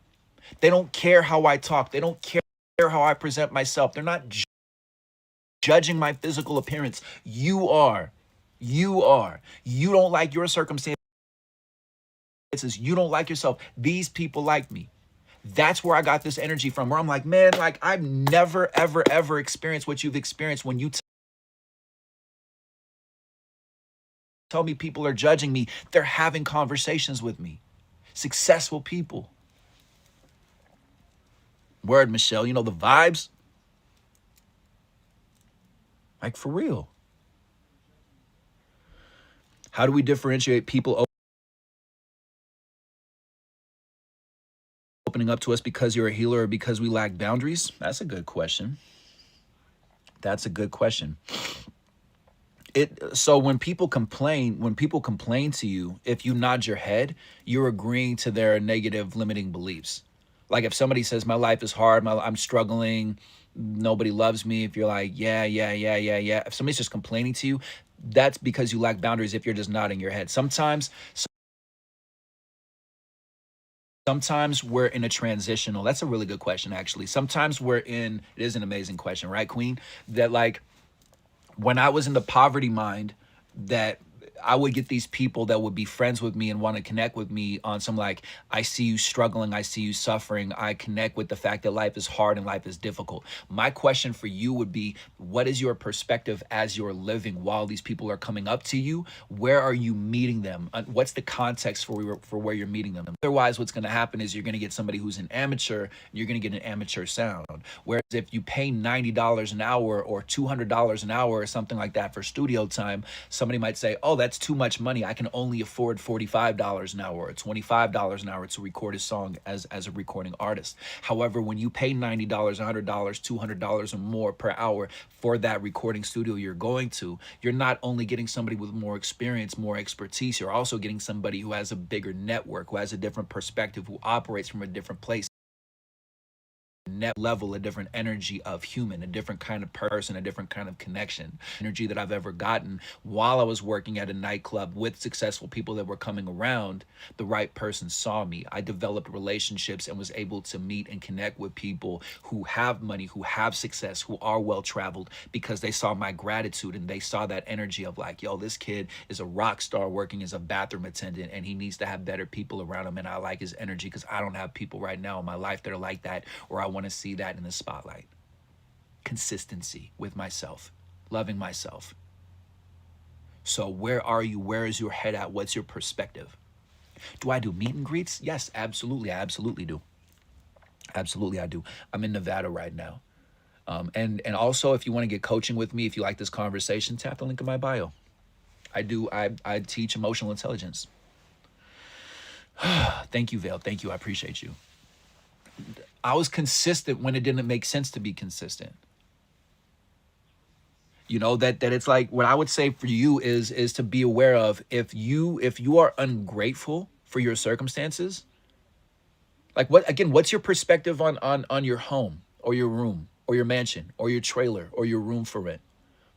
How much gratitude do you have for that thing that you asked for, right? What about your job or lack thereof? What about your finances? Are you grateful for the fact that you have a cent in your name, or that you're even able to afford being on a phone, to download TikTok, to be on a live stream or whatever, because I'm streaming on different services right now, right? Are you grateful for that? Or do you think there should be more? Do you think that you deserve more?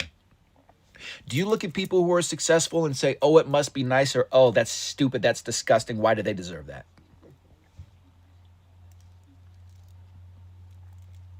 Are you grateful for your age, or do you say the best years of your life are behind you? Do you insult your book? Do you insult the chapter that you're on? And you think like, oh, I should be in a different chapter, I should be in a different part of my book, like I should have more success now? Are you controlling how your life should be, or are you in gratitude for the fact that you're learning and there's something that you haven't gotten yet, and you're a hunter, you're a child playing hide and go seek? Word, me too, Shell. I'm definitely forever young. What's your advice for somebody who's legally blind and is slowly losing vision with 4 kids? What I would say is look up holistic ways. There's a shamanic thing. I'm not a doctor. This isn't medical advice. But if you look up shaman eye drops, do your own research. I forget what they're called. There's also a lot of research that proves, like people like Dr. Joe Dispenza, Dr. Luke Montagnier, and other doctors, I'm sure out there in the world, that have proven when you visualize something, that you can actually heal yourself. I would look up, of losing eyesight. I would start being aware of how I speak to myself. I would start looking at like how, I don't know if he's still on here, Kels, who's a friend, who's a brother, who's a moderator. He has affirmations on his mirror that he looks at every single day. I would start being aware of how you speak to yourself, and really convincing yourself that you are healthy, that you know what you're doing, that you love your eyesight. I would look into forgiving people. You know, that's where I start. And that's not cheesy, and that's not corny. Because a doctor doesn't know. I mean, I got into a car accident, and I asked the doctor humorously, lightheartedly, if CBD would help my back issues because I already knew the answer, and it was like talking to Porky Pig. Well, the thing is, well, technically, yes. Like, no. So you can heal yourself. So it's how strong are your beliefs, right? That's where I would go to. What are those eye drops called? Look them up. Just type in shaman eye drops. I forget the name of them. I'm interested in them. Thank you, Stacks. Thank you so much. That means a lot to me. Exactly, Rita. This is the thing, kids. We're living in the information age. And when I say kids, I'm talking to the 5-year-old version of you. We're living in the information age, right? You could literally, I hope that you stick around. However, you could get off of this live stream, go into the search bar. I think on mine it says friends. It might say something different on yours. That's a search engine. So if you're losing your eyesight, if you have issues with your heart, with your arteries, with your lungs, with breathing, with eyesight, with your hair, with your spiritual awakening, with childhood trauma, with skin issues, with gum disease, with anything, anything, you can get the answers right now in the world that we live in. Thank you for the gifts. May I ask how old you are? Just curious. I'm 5. I'm 5. I'll tell you my age in just a second here, but my where I'm at, I'm 5. Because when I was 5, you know what I didn't have? You know what I did not have when I was 5 years old? You want to know what I didn't have? I did not have the understanding that people around me had opinions about me. I did not know that magic was fake and made up.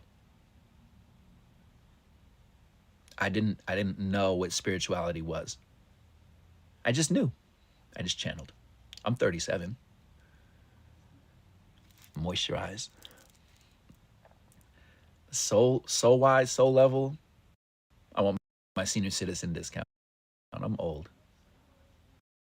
That's why I'm talking this way. I've always been this way. It's just the ascension helped me fine tune it a little bit more.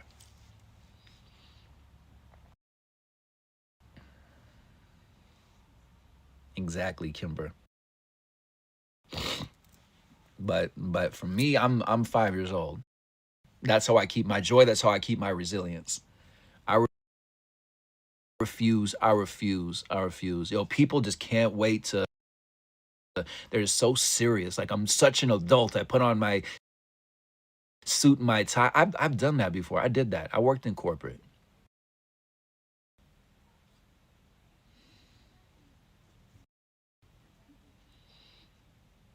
Word. Absolutely, Bumblebee. You know the vibes. The main reason, again, I'm not ashamed of my age. It's just we live in an ageist society, don't we? Should I stop live streaming? Should I stop making music because I'm 37? No. No. A lot of the celebrities fake their age and they lie about who they are.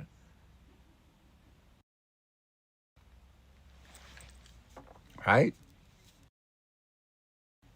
Thank goodness that I have good genes and I took care of myself.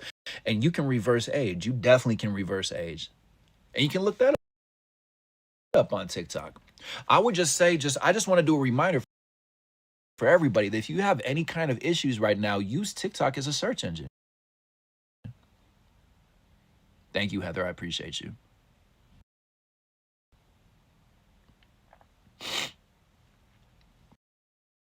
Like, you just my main thing is I just want to keep on being that person who's like, you're doing good, you're killing it, you're thriving, you're winning. More. Amplify. More. Speak up. More. Fall in love with yourself. More. Be aware of where your mind goes to. More. Be aware that people around you, like your mom, your dad, the other people around you, they're miserable. So give yourself more permission to do more. Funny, Rain. Do more. Speak up for yourself more. Speak your truth more. Why do you think that nobody wants to hear your voice? Why do you think that nobody cares what you have to say? Why do you think that you're a victim? Why do you think your life has been hard? What's your perspective on yourself? Why do you put yourself down? Why do you think that nobody would want to be friends with you? Why do you think that you're not lovable? Because of a couple different experiences, but you're giving up on yourself? You're just going to accept that you don't feel lovable? You're just going to accept that you don't feel good enough? You're just okay with putting yourself down? You're good with cracking jokes about your physical appearance and your features? You're just okay with hiding yourself? You're just going to accept that there's parts of yourself that you don't like, and that's going to be your life for the rest of your life? You're good with that? Really? You can do that for another 50 years, 40 years, 30 years? Really? You sure? Speak up for yourself. Exactly, Chi-Town. Exactly. Speak up for yourself. You want to be miserable and frustrated for the rest of your life? Do you want to let other people with opinions like break your spirit and bring you down because they don't like themselves? You have no idea what these people think about themselves. They don't even know what's possible with happiness, with love, with compassion. They don't even know how to access it. They don't even want it. They don't even feel worthy of it. Some people genuinely do not want to have peace because they've never had it before. So every time there's peace, they destroy it. That might even be you watching right now. Hey, it takes one to know one. But we can work on those things, can't we?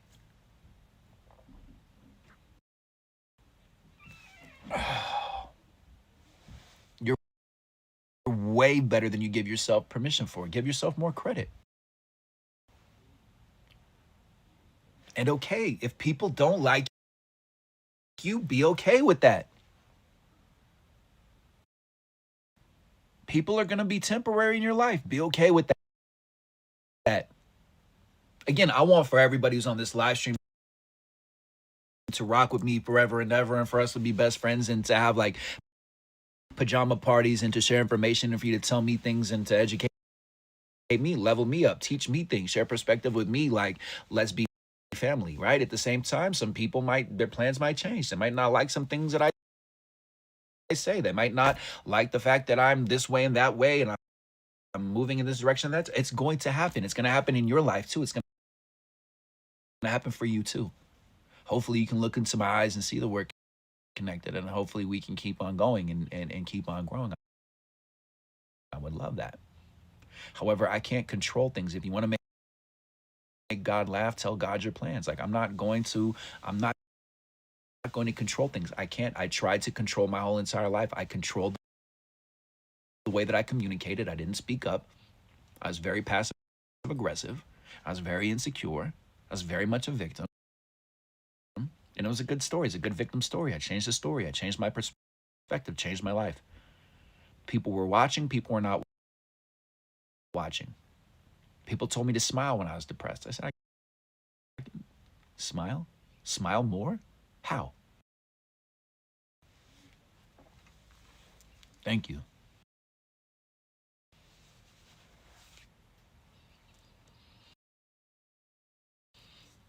Thank you, Shell. Thank you. Like, there's more for you. And it's especially for people who feel unloved and unwanted. Like, I want for you to find a way to speak up. I want for you to speak up because you are the supply to the demand. You're the supply. Your perspective is wanted and needed. I feel how you feel. I have not wanted to be alive. I have been in an abusive relationship. I didn't like my circumstances. I had to put on the mask and say, hi, how are you doing? I'm fine. I felt like nobody saw me or understood me or heard me. I felt like my story was shameful too. Oh, because we're different than physically, like we're not the same.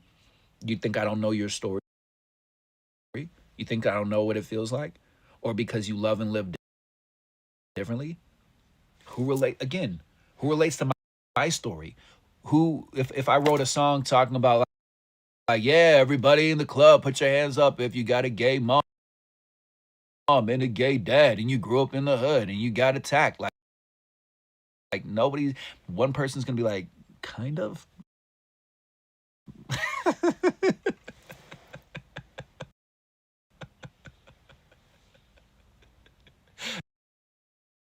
Right? But people connect on the emotional level. People connect on the emotional level. That's emotional intelligence. People connect with your truth, with your sincerity. People connect with your spirit, with your soul. And not everybody's going to connect. Why is that a bad thing? Why is it a bad thing when you speak your truth? People say, well, I never. Why is it bad that they're offended? You can say whatever you want to. One thing you will never do is get a big reaction out of me.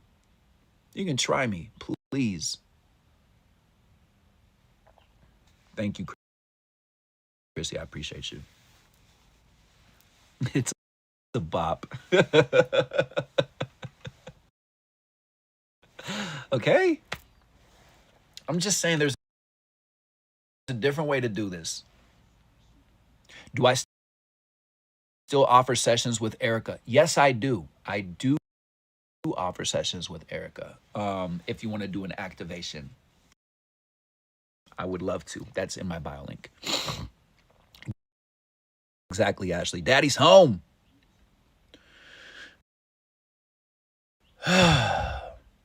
Does all of this make sense? Do you have any questions? Do you have any things that you're going through in life where you'd like some perspective? Talk to me. I hope TikTok puts back the Q&A thing because they took that away, and that is so annoying. But do you have any questions? Is something that I'm saying leading you to a place and you don't know? Talk to me. Are you getting what I'm saying?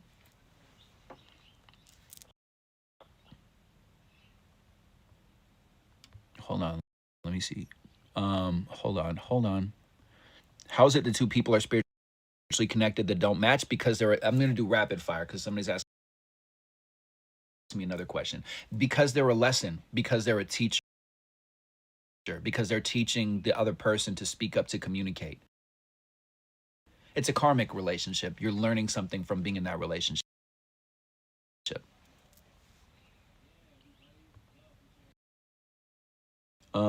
Can you be working on healing and be in a relationship, or is a relationship doomed? Set boundaries. Thank you for pinning the comments and stuff. If I don't answer a question, please pin the other questions because I want to answer all these. Thank you, moderators. Show love to the moderators. Can you be in a relationship and heal? Yes. Set the boundary to say, this is what I'm doing. This is what I'm working on. Thank you for understanding that. Message me if you want to know how to do that. Book time with me if you want to know how to do that, or message me on Instagram. I'll teach it to you for free. How do you know if you are already activated or not? Well, good question.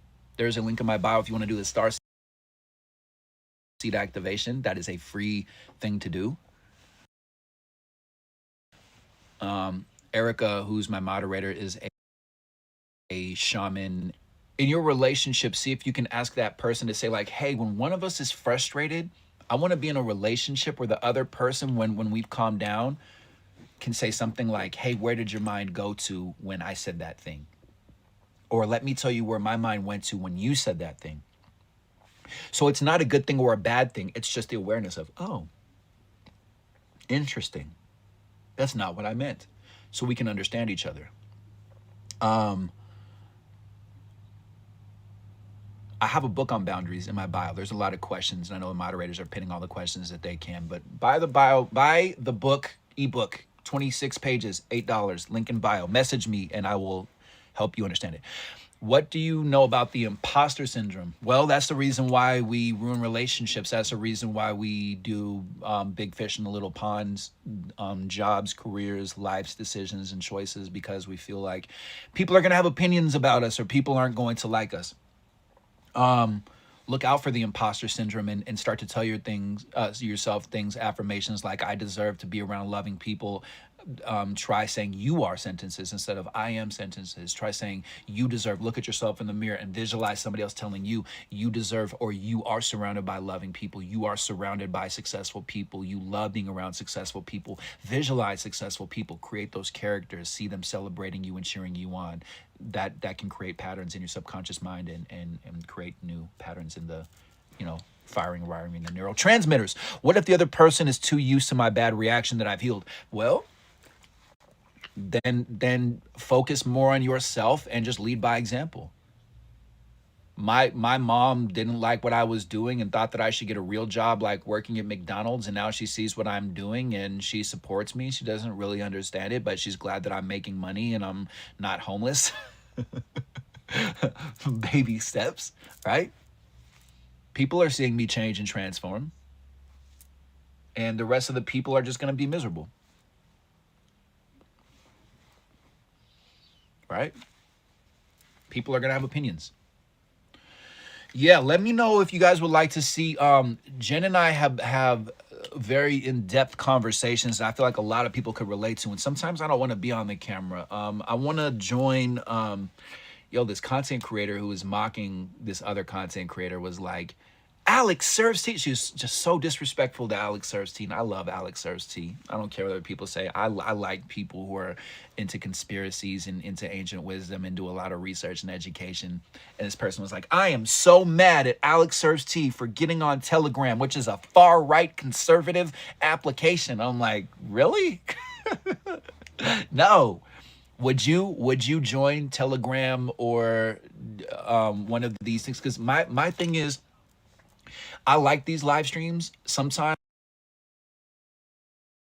mode where I channel, where I get messages, or I just don't want to be in front of a camera with like a lighting system and stuff like that. Would you be into something like that if it was just more talking philosophy and just being able to talk about perspective and stuff like that? Would you be into that?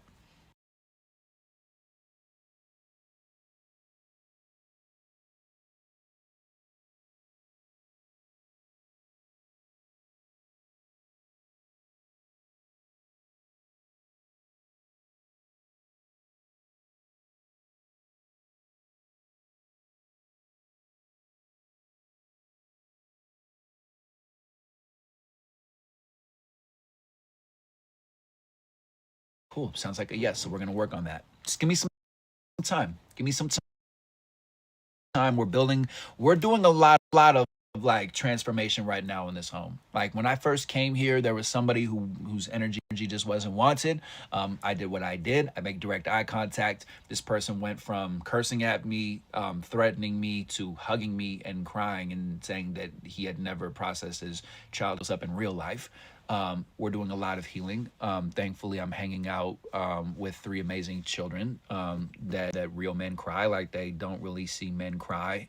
When Jen is giving me healings like shamanic work and stuff like that, they're seeing that there's a different way that men don't scream and yell and attack all the time. So that's really powerful and important and necessary in my life. I'm doing what I can. I'm doing what I can.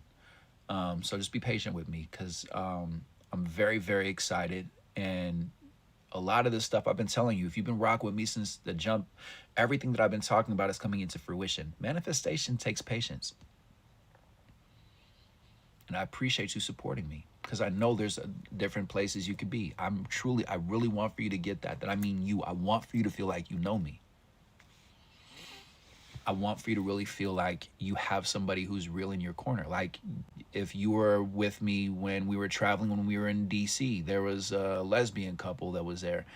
and they were just listening to me talk in real time, and one wanted to go and the other one was just listening and listening, and they're like, no, I want to stick around, I want to see what he's talking about, he's talking to me. And people on the live stream were like, oh, you're really like this in real life. I'm like, yeah, like I don't care how many followers you have. Like, are you kidding me? Are you kidding me? I don't care that people have 10 followers or 2 followers or no profile picture. Like, just be nice to people that have nothing advantageous for you. Again, if you're in a relationship or if you're dating, see how that person treats the waiter or the waitress or the service member or like the homeless person. See how people around you treat people that aren't going to have a networking opportunity or a financial gain. See how people treat people around you. You know, there's a different way to do this. There's a different way to do this.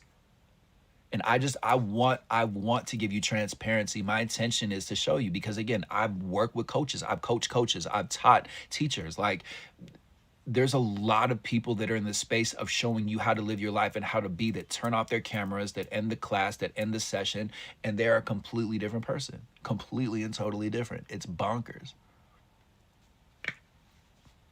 I want for you to see that, like, you can be a leader, you can be a teacher, you can be a healer at your age, with your bank account, with the clothes that you wear. Like, there's more for you. And I want for you to get that I'm talking to you. This isn't a generic message. I don't want for you to minimalize yourself and play small with yourself anymore. It's okay if you're soft spoken. It's okay if you're different. It's okay if you don't like your voice or your accent or something physically or mentally about you. The only reason why you don't like yourself is because somebody else taught you not to like yourself. And I'm here to tell you to unlearn that, because more people relate to you. And if you don't believe me, look at TikTok. Haven't you seen content creators who are missing arms, missing legs, missing teeth, missing hair, look different than society says an attractive person should look like, or whatever garbage nonsense? And you're like, how are they able to do that? I can't believe that person has that much confidence. You can do the exact same thing from a good-hearted space.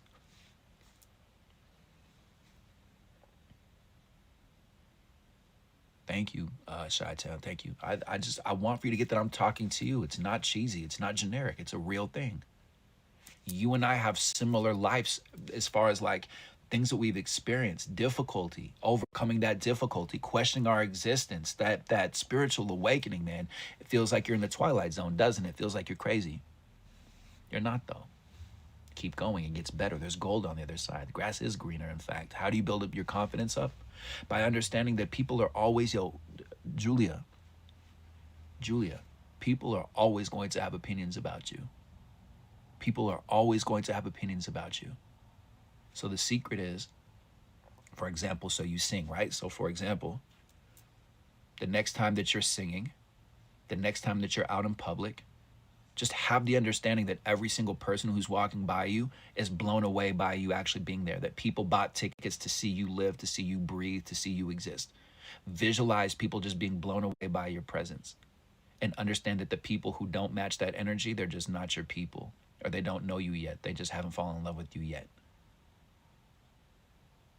People are always going to have opinions about you. And also what I would say too, Julia, is I would say nobody at all on planet Earth knows what they're doing. Every single thing that you've been taught about how to be a woman, how to be a human, how to be a person is a theory that was passed on, and everybody accepted that theory.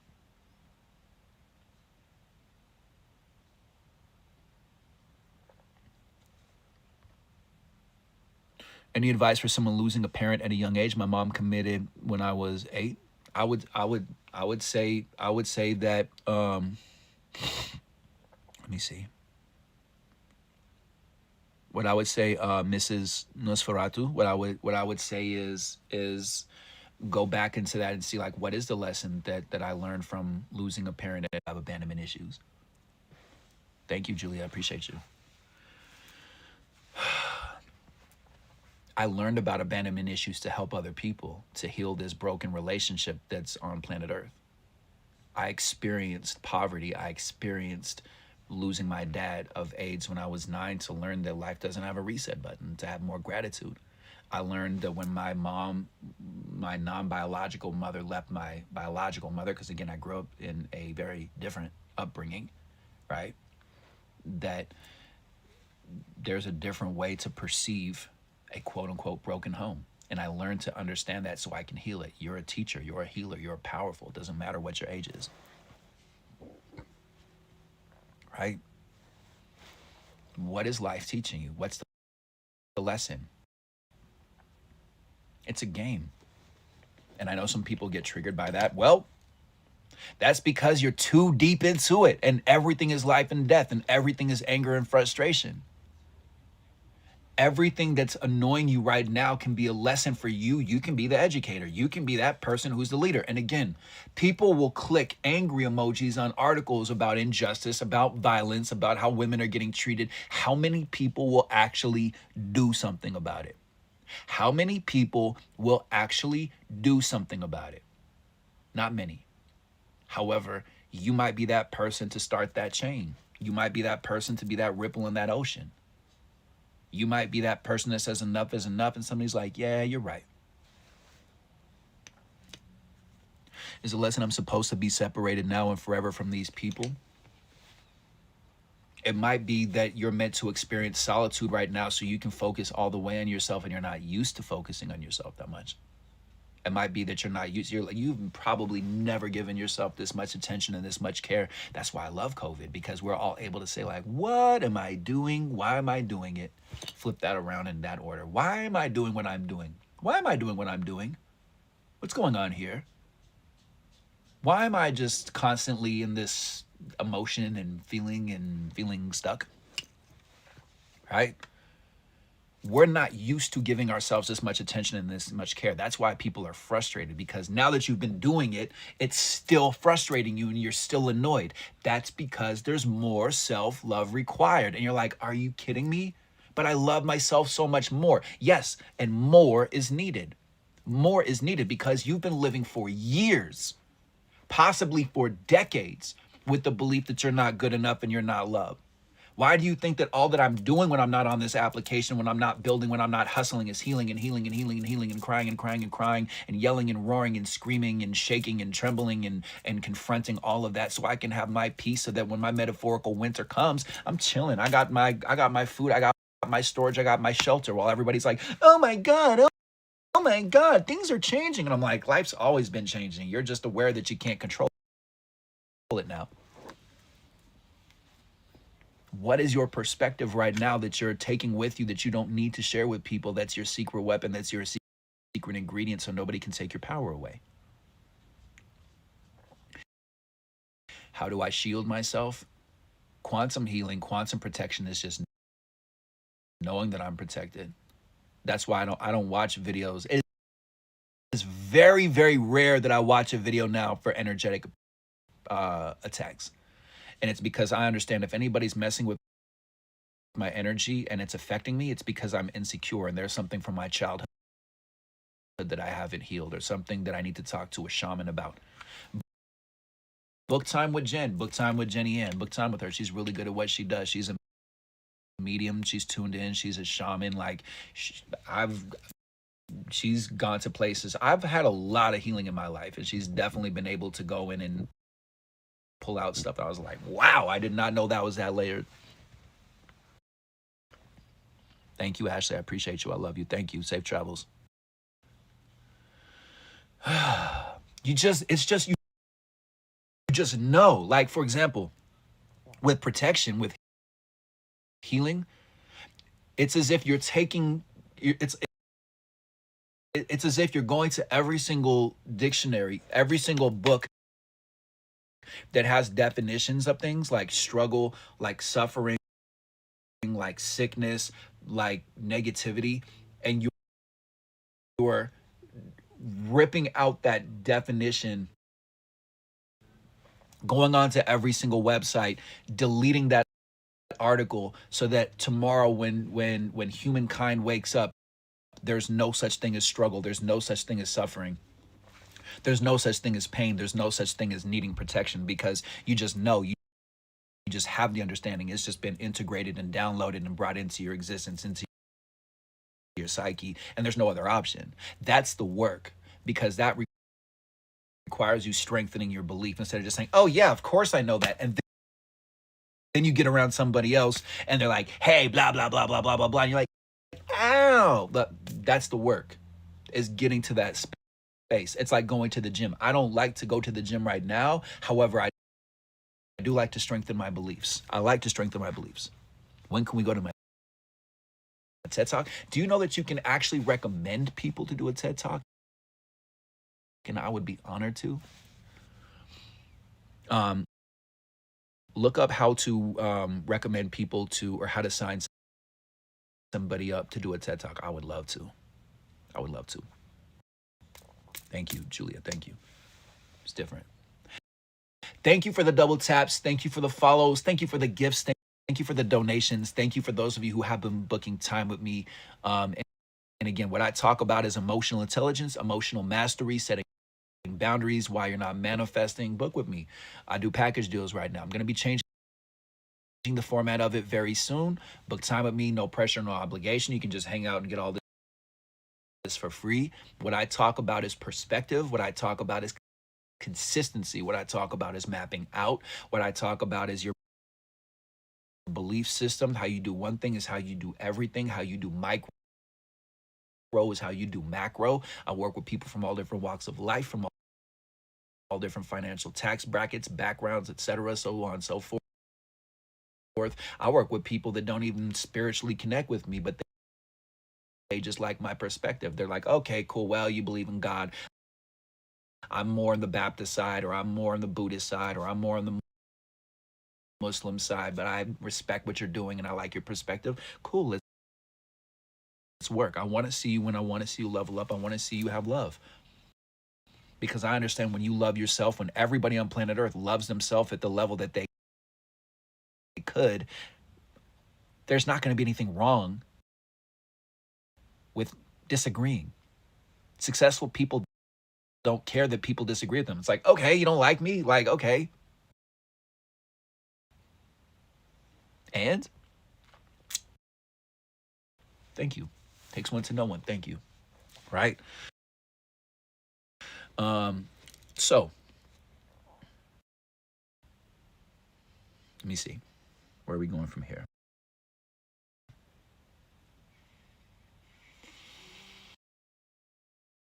That was a lot of energy. I've been doing this for a couple hours now.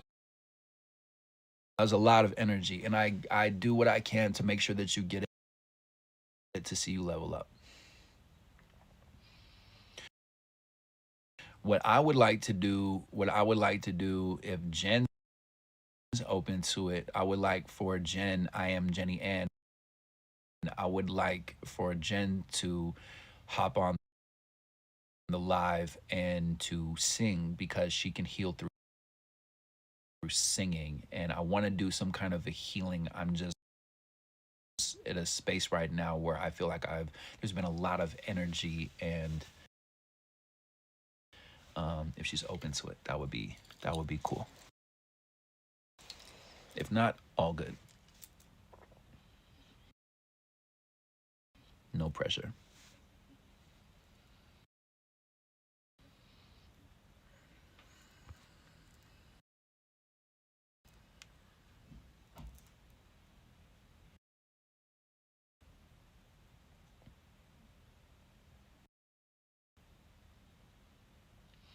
Come into the room or hop on. How about hop on? Because sometimes when there's more than one person in the live stream, it's like everybody has to squeeze together, and it's really.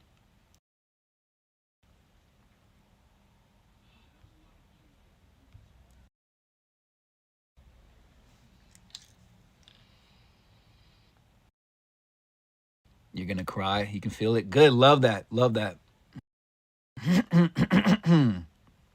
Thank you.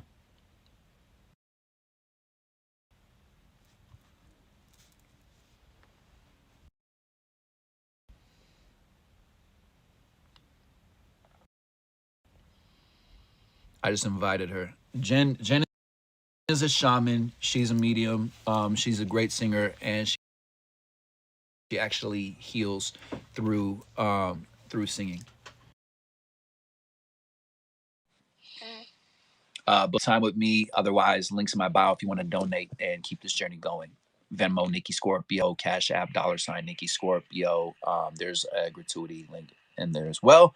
There she is. Okay, so again, if you have just met me, my name is Nikki Scorpio. I am the introvert that speaks up.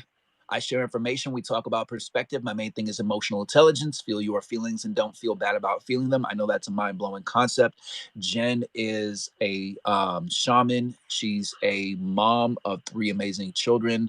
She's a teacher. She is a healer. She's a singer, and she heals with her singing, with her toning. I wanted to introduce you to her. And Jen, you can definitely, without further ado, take it away. Thank you. So, can everyone hear me? Because I just realized I left my earpiece in when I came live. We just want to do a quick microphone check. I feel Make like sure I that you. can because I think I hear my voice on the live feed that I'm making sure that it's on YouTube and Twitter right Yeah. now. Okay, yes. Perfect. Well, first of all, I just want to thank all of you for your love and support. You have just like made my heart glow in so many ways. And on top of it, I saw like so much beautiful, good news going through the live feed today. And a couple people were like, why is all this good news happening right now? And so, like, Ashley got a job. I know she just left because she's traveling, but we want to say congratulations to Ashley, a part of the Soul Fam. I saw some marriage being announced today, and possibly doing it on the live feed, which, oh my God, I want to stream that for you, World and Gold. Like, we're here for you. I know Ashley said she'll personally fly, but I can make sure we, broadcast it and share your love in so much ways. So I just think it's really beautiful. And also, it's going right with the astrology as we're talking about it right now. For those of you who don't know me, I'm a shamanic Reiki master. Yes, a mom of 3 beautiful boys, and I also study astrology. I wouldn't say I'm an astrologist, but I do have some, wiggle room in there. And right now, with that full moon, we all just went through with Aries. I know Nikki and I can tell you, really heavy. Mainly for me, I would say, he had to support me through it all. Um, I'm an Aries moon and it was an Aries moon. So I think I just had like double impact of feeling that emotion. But I knew as I was going through it, it was releasing like the last parts that I needed to let go to live my highest self, right? So that energy, and we're still kind of on the outskirts of it right now. Usually, the full moon, you'll feel the effects 2 days before and then 2 days afterwards. Ooh, another Aries moon, angel love. Yes. So, we're really demanding and mean, but Aries moon works differently than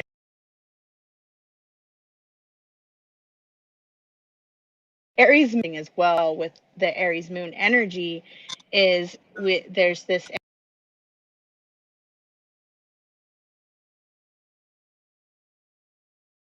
energy of getting what we want, going forth, moving forward, and also facing our fears and taking it head on. So, all of us are going through that right now, and it will respond to your moon.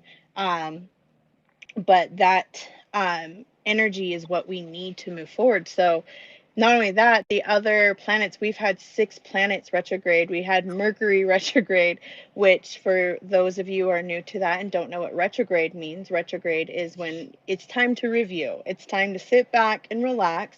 So I'll say, oh, where I'm going, I know what's going on. Like Nikki and I were sitting here going, like, okay, we see this, we see that, we know we want to get this, but it was like, no, you're gonna rest, you're gonna take a break, and you're gonna collect this information right now. So all of us are collectively going through that right now. And I think with this tone, with the song that I'm going to sing for you, like some of you were saying, I can feel tears coming already. It's just going to help you bring that to that surface. And Nikki and I will hold this space for you. As shamans, our job is to hold the space for you so that way you feel safe and secure to let those emotions come up.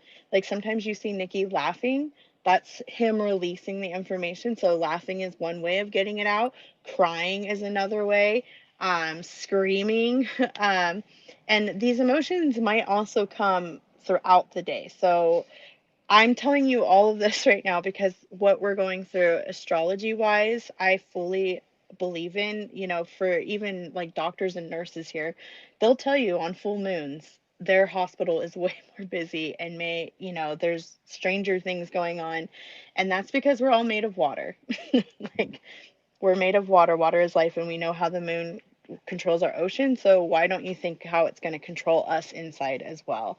And then take that to a bigger concept and see what the planets are doing around us. They're also pulling on Earth and moving in different directions. And we have our Blue Jays. When we go into retrograde, the only way I can explain it is, when you're passing a car on the drive, a car's passing you and it looks like you're going backwards. That's what retrograde is. So it feels like you're going backwards or you're having to review everything because the planet is passing you at that time. So it makes you feel like you're going backwards. But think about it, when you're driving in the car, you're still going forward, right? So we're all still going forward at this time, and you're doing, I just want to tell you all that you are doing great. Like, even how heavy it's been, how emotional it is, you showing up to this space to help do your self reflection. You're hearing something Nikki says or hearing something that I'm saying, and you're going, oh, yeah, okay, that reminds us at a collective view that we are all going through it. And then also inside, we're going through it. So when we feel that we're not alone, I feel personally, anyways, that I can get through it better. Like, I feel stronger. Because that's part of what I'm releasing right now, is that feeling of I'm not doing this alone anymore. So I'm so thankful to be here with all of you and listening to Nikki's guidance every day. Like I was saying in the chat earlier, like I'm a shamanic Reiki master. Like, I heal people for a living. I work with people, and Nikki heals me every day. Like, he challenges me, questions me, and makes me go deeper. And that's what he's doing for you as well. So booking time with him, I'm just telling you, it's so worth it. So that's my little spiel. Hopefully that made sense. And I don't know if you have anything to say, Nikki, but I will get prepared for my tone and my song that's coming through.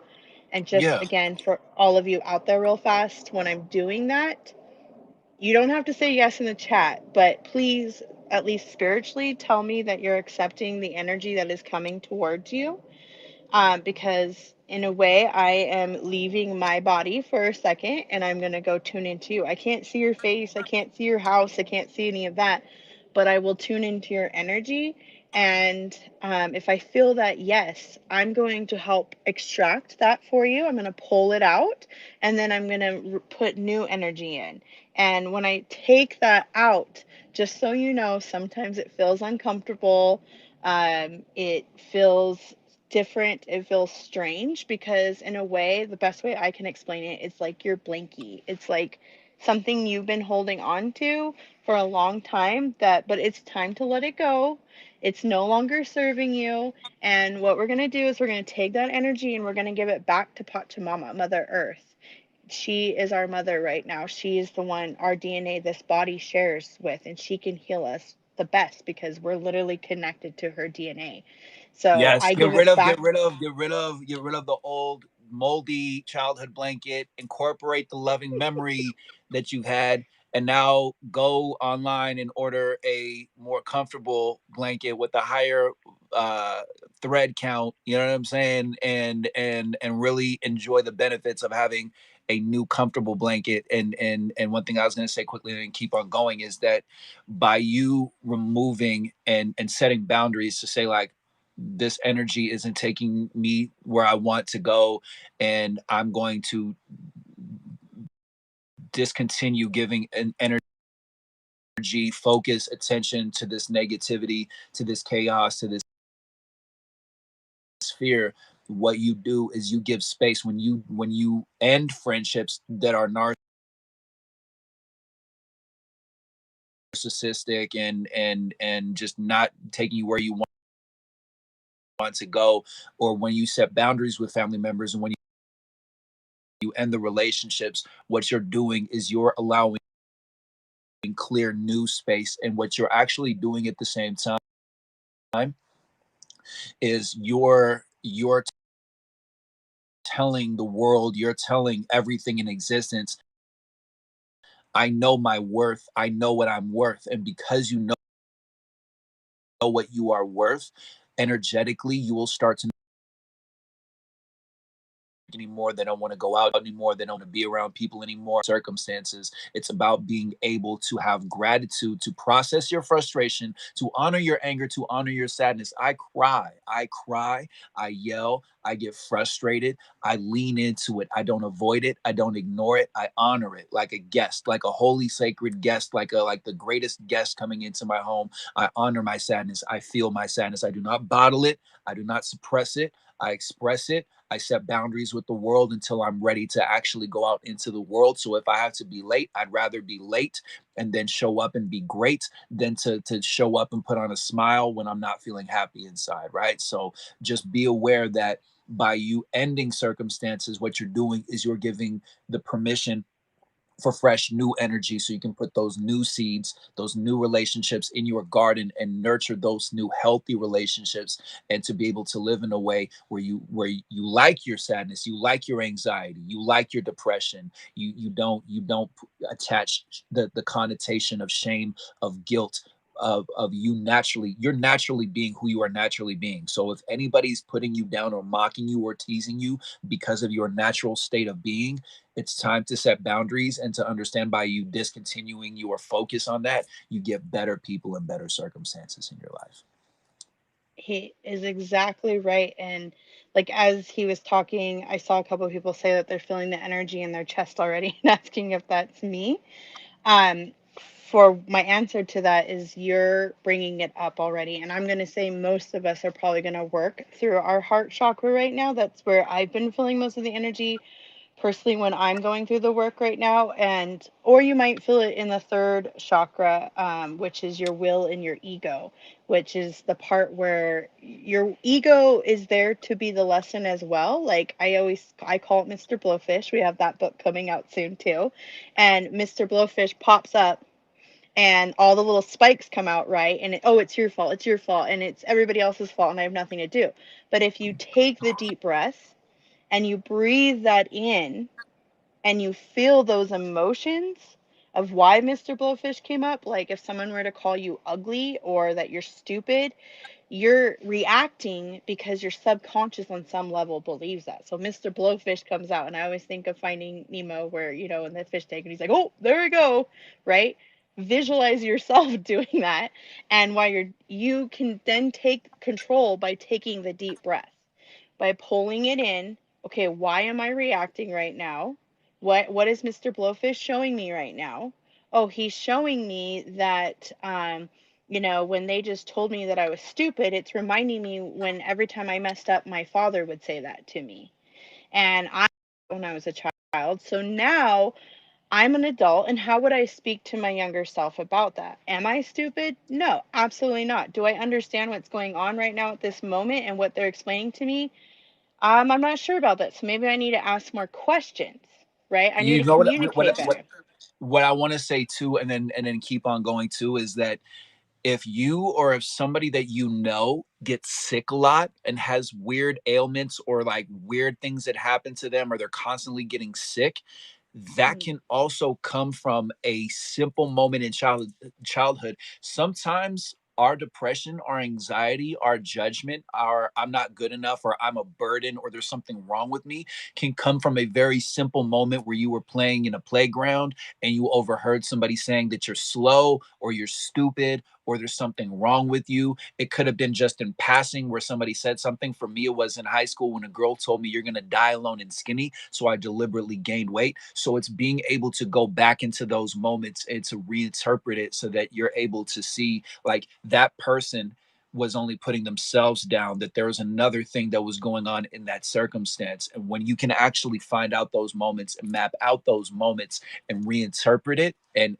really honor that and really connect to your heart within that space, and to really see that there's a different perspective and truly receive that new interpretation of who you are, that's where you can get big time healing. That's where I was able to heal myself and to really love myself and tell myself that person was hurting inside, that person was being spoken to that way. So their words have nothing to do with you. That's a big way what Jen's talking about.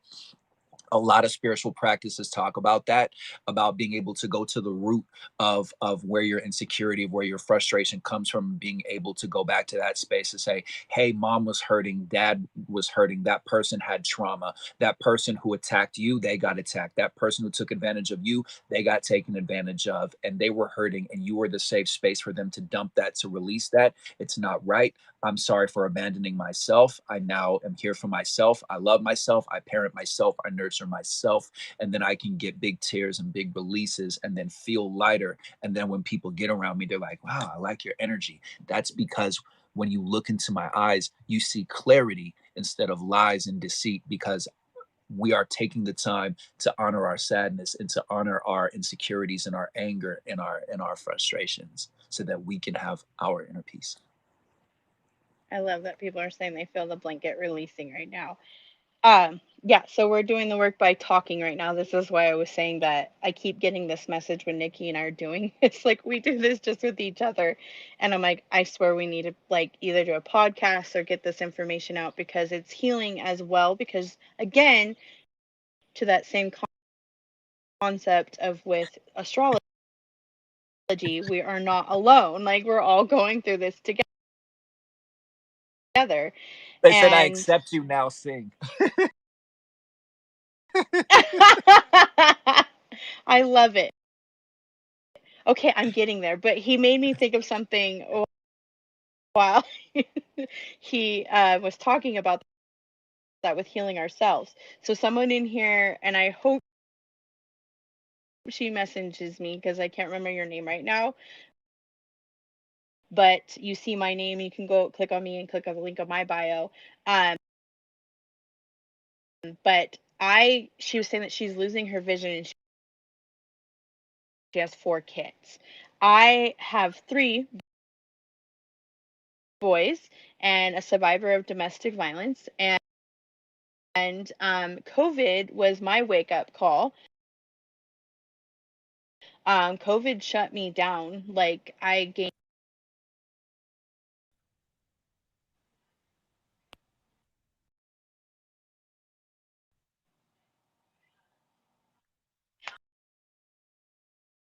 I couldn't get out of bed.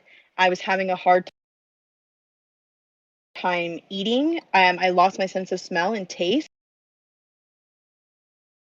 And then on top of it, I got diagnosed with pseudotumor cerebri, which was too much spinal fluid on my brain. And I started losing my vision. Like I couldn't see at all. And every time I got up, my balance was off. I was falling. It was really scary. So what Nikki's talking about is literally what I had to do with myself. I had to tune back in, with all these retrogrades. September 2020, Saturn went retrograde. Saturn is where we have karma debt and big, government stuff. So what happened? We all went into that retrograde together in September 2020, and it's been happening for the last 2 years. So Saturn was asking me to look at my personal information and how it relates to my outer world, right? Our government, all that other stuff. With doing that, I started healing myself by acknowledging the things that I needed to work on and let go of, like abuses that have happened. They're not happening anymore. Look how far you've come. Actually, just this morning, I was receiving that message of looking at the abuse that I've been through in relationships and all the worries and everything that we're doing. And, now being in this relationship with Nikki, I don't have those same challenges, but I had to do the work to get here. So I was telling myself at that age. We were actually watching the movie 8 Mile last night and I seeing can't the believe she'd never mother. seen it. I can't believe she'd never seen it. That was crazy. So we had to I knew the song. I knew the song. But yes, I never watched it. But the mother, Eminem's mother in that movie, right? Gorgeous, just beautiful. But she's drinking. She's in an abusive relationship. But all of us from the outside are looking at her going, why is she in this position? She is absolutely beautiful. Oh, see, another one's never seen it. I'm not alone. Okay. So, but when I was observing the movie, first there was an abuse scene in that, and it took me back. It took me back to my life, and I was triggered. I was having a hard time breathing. I wanted to roll over and not even watch it anymore. Tears were coming up, but I then heard what Nikki taught me was go speak to that self. Go to that self right now where I was feeling that emotion, where I was feeling like when he threw me into the wall. Emotions are coming up now.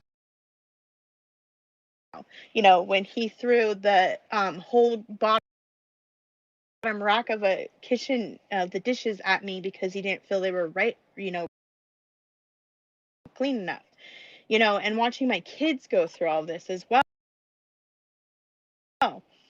I told myself I last just night. want to say just for 1 second, like to match what you're saying, like months after my relationship that was abusive, like she would just move an arm, or like sometimes people would Mm-hmm. like move around me and I would just like jump a little bit because I was used to being attacked. My kids still do that. Um, and that's something we're working on with them right now and healing and not being so like on guard right now. But yeah, I went to that girl last night and I held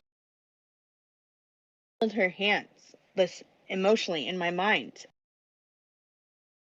and I said, "You did it. You got out of that relationship. You stood up and you were strong." And look, like it hasn't been an easy road, like getting out of it. Like I was a stay-at-home mom and um had all the money, was in his power, not my power. And I created a business out of that, because he told me you would be nothing without me. You walk out that door right now, you will be nothing without me. And as a Scorpio, that was a challenge, like game on. But I've always done, like, I get what I want and I go through and I can step up and I see that power in me, but I've done it from fear. So what's been coming up through this moon with me, with Nikki, like just asking simple questions that have turned into like this emotional show inside me. It all connected back to what my father said to me, how he treated my mother, and seeing a woman's worth, right? And but I had to go and acknowledge that for myself. I had to say, look, just because you didn't get the tools, because your mother and father didn't have the tools as a kid to learn, because their parents' relationships were also hard, you figured it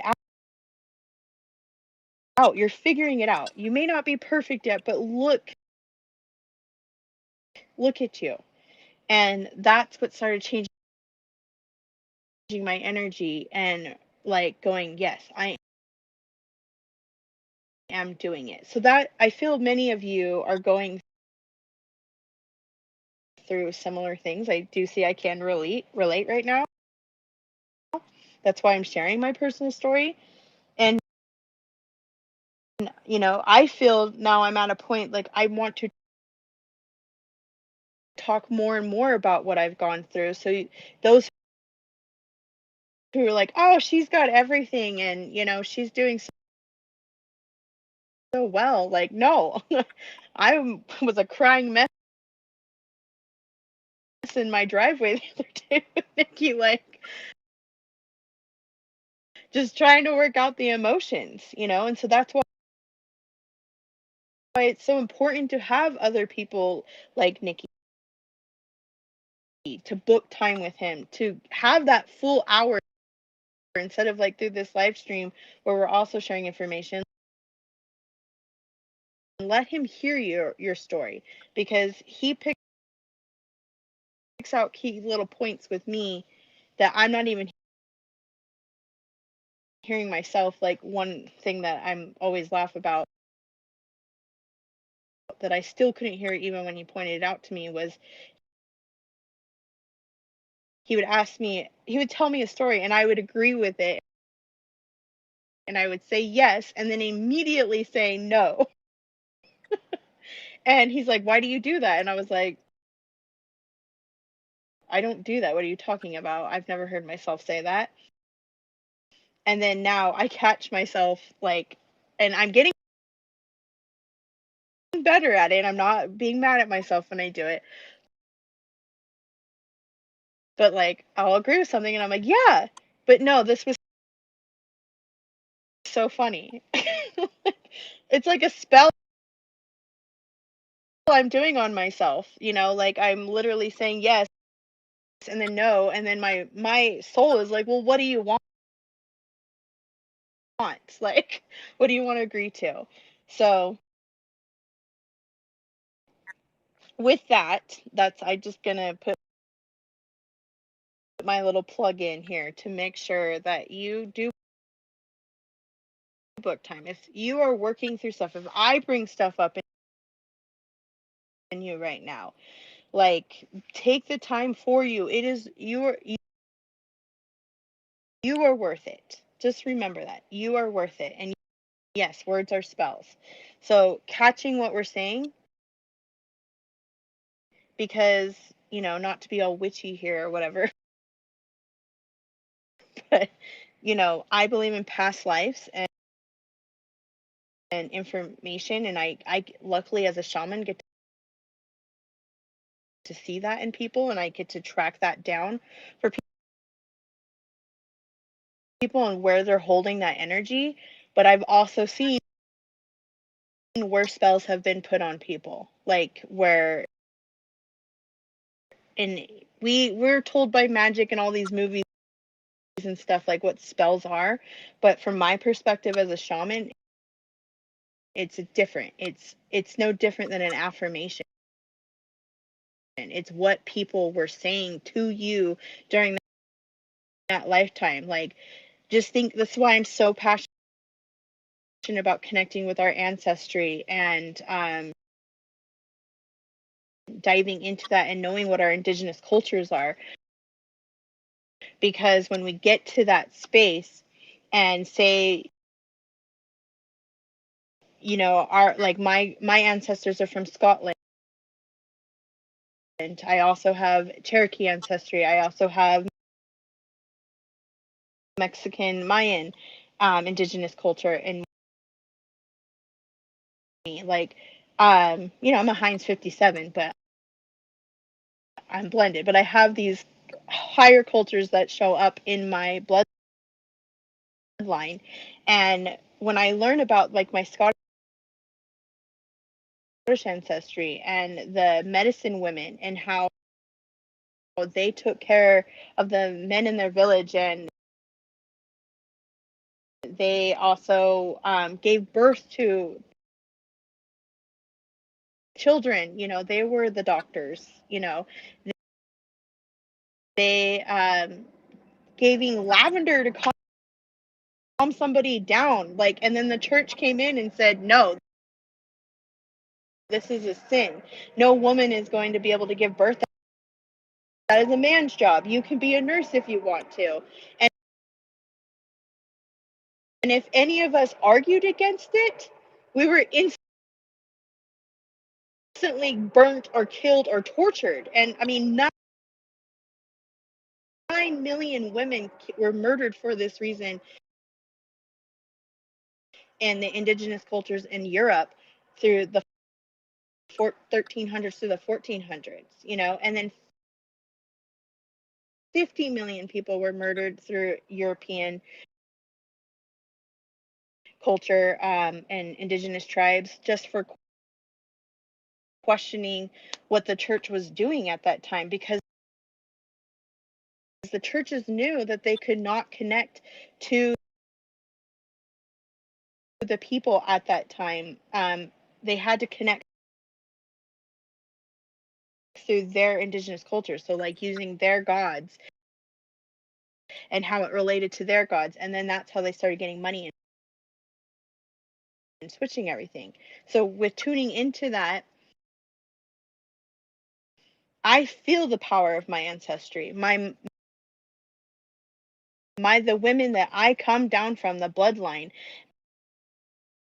But I see also how my ancestors watched other women get burnt, seeing men being tortured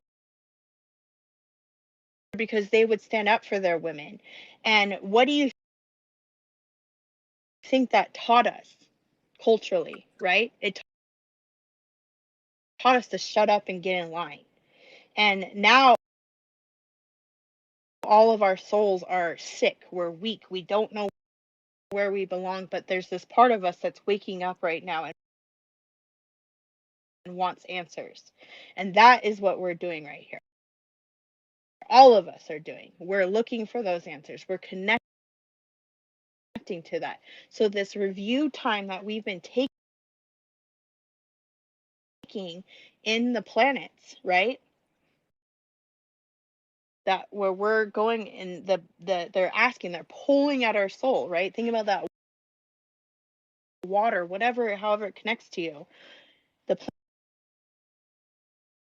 planets are saying, look at this. Like, if you want to get past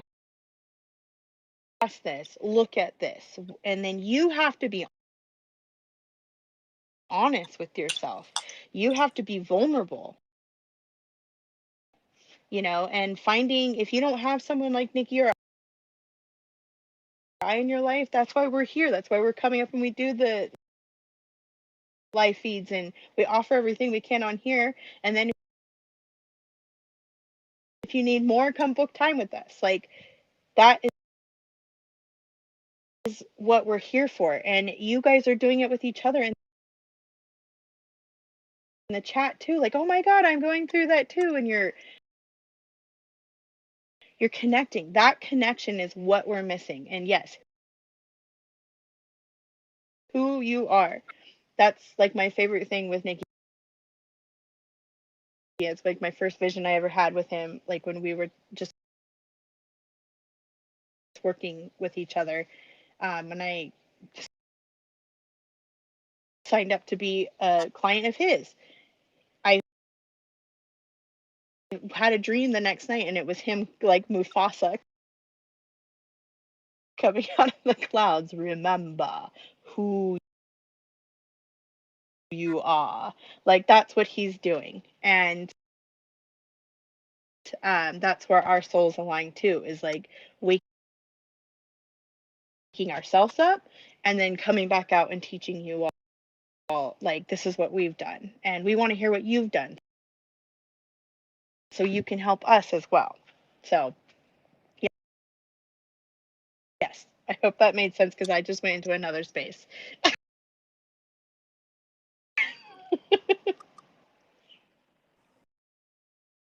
Yes. All right. Okay. Toning time. Toning time. I feel it. All right, I'm definitely in the space to give you guys a good tone. I needed to get that out. As my Gemini rising, I'm chatter. That's my communication. So it helps me get in the zone. So thank you for your patience. But my Scorpio side knows that deep spot. So we're going to go in there now. And all again, I just want you to relax. I want you to take 3 deep breaths. We can do that together. And I want you to feel where that energy is in your body. If you're feeling it in your chest, then you're going to focus on that as I'm singing. If you're feeling it in your third chakra, then I want you to focus on that spot. Wherever you're feeling it, and then I want you to try to grow it while I'm singing.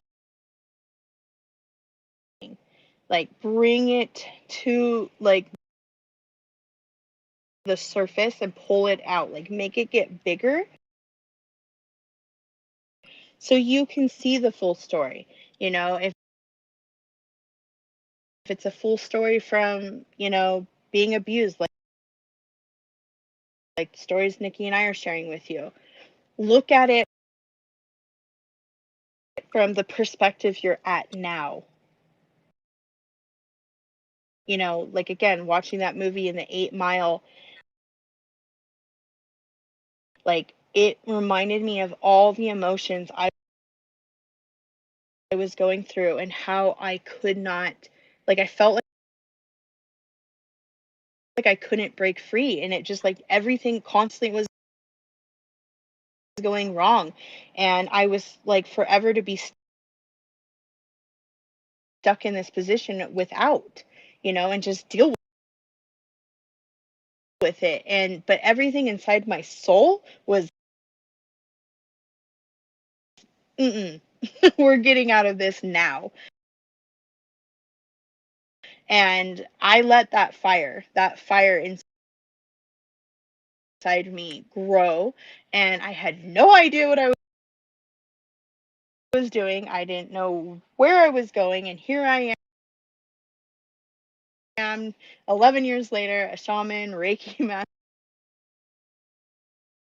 master, CEO, now opening a nonprofit. And I look at me, I'm like, damn girl, you did it. So that's what I want you to do. I want you to pull that up and look at it from these eyes instead of those old eyes, and knowing that you have done it. Okay, so let's take those deep breaths. We're going to bring it And let in through the whatever nose. and let whatever is meant to come up come up. Yes. And I am opening the 4 directions right now as we speak. For those of you who do not know what that means, as a shaman, we're trained through this thing called the medicine wheel, and I'm going to be offering a class about this so we could go deeper, because Nikki points out to me all the time, like it's like you're speaking another language. And so I was like, well,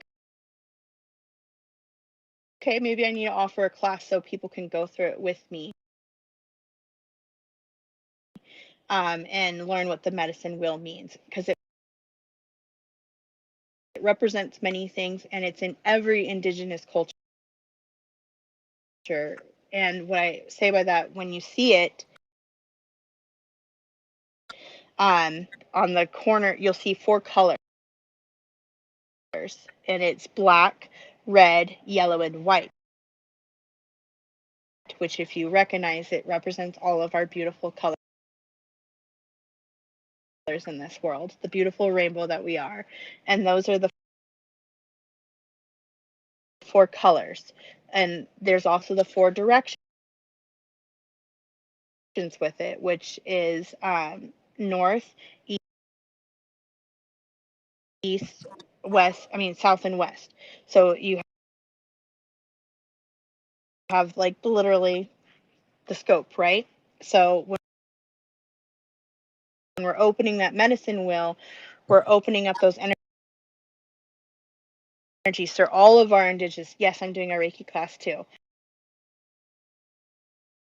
So there's two classes in my bio that you can sign up for now.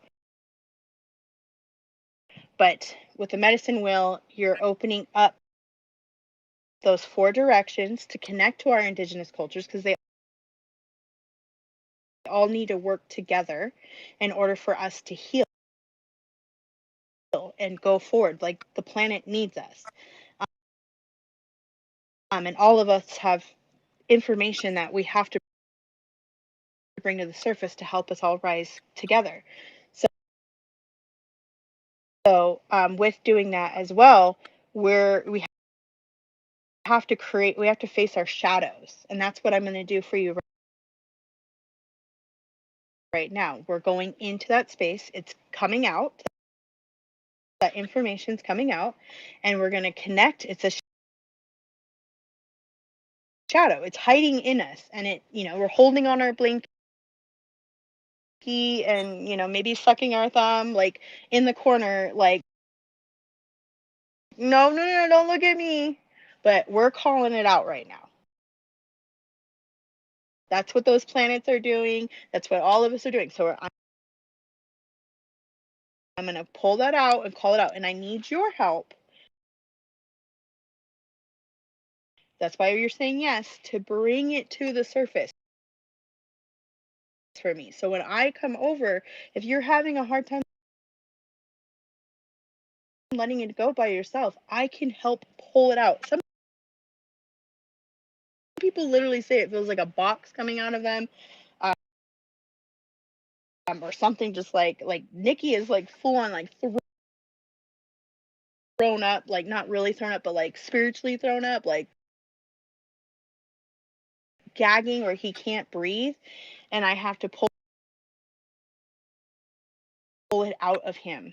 So, and I give it back to Mother Earth. And here's the beautiful part. Pachamama takes that energy that I'm putting back into her. She cleans it up. She recycles it. You released it now. That's a lesson you needed to learn. And then I'm giving it to somebody else. Like, she cleans it all up and she's like, great. And then here's somebody else that needs to learn that lesson. So if you don't let go of this, you're holding other people back. I mean, just calling you out. But we're going to let it go. And then while it's cleaning down there, you are also, somebody else has let go of something. And we're going to give you a new friend to meet. And you're going to first be like, I don't know who you are. Like, this doesn't feel right. This feels weird.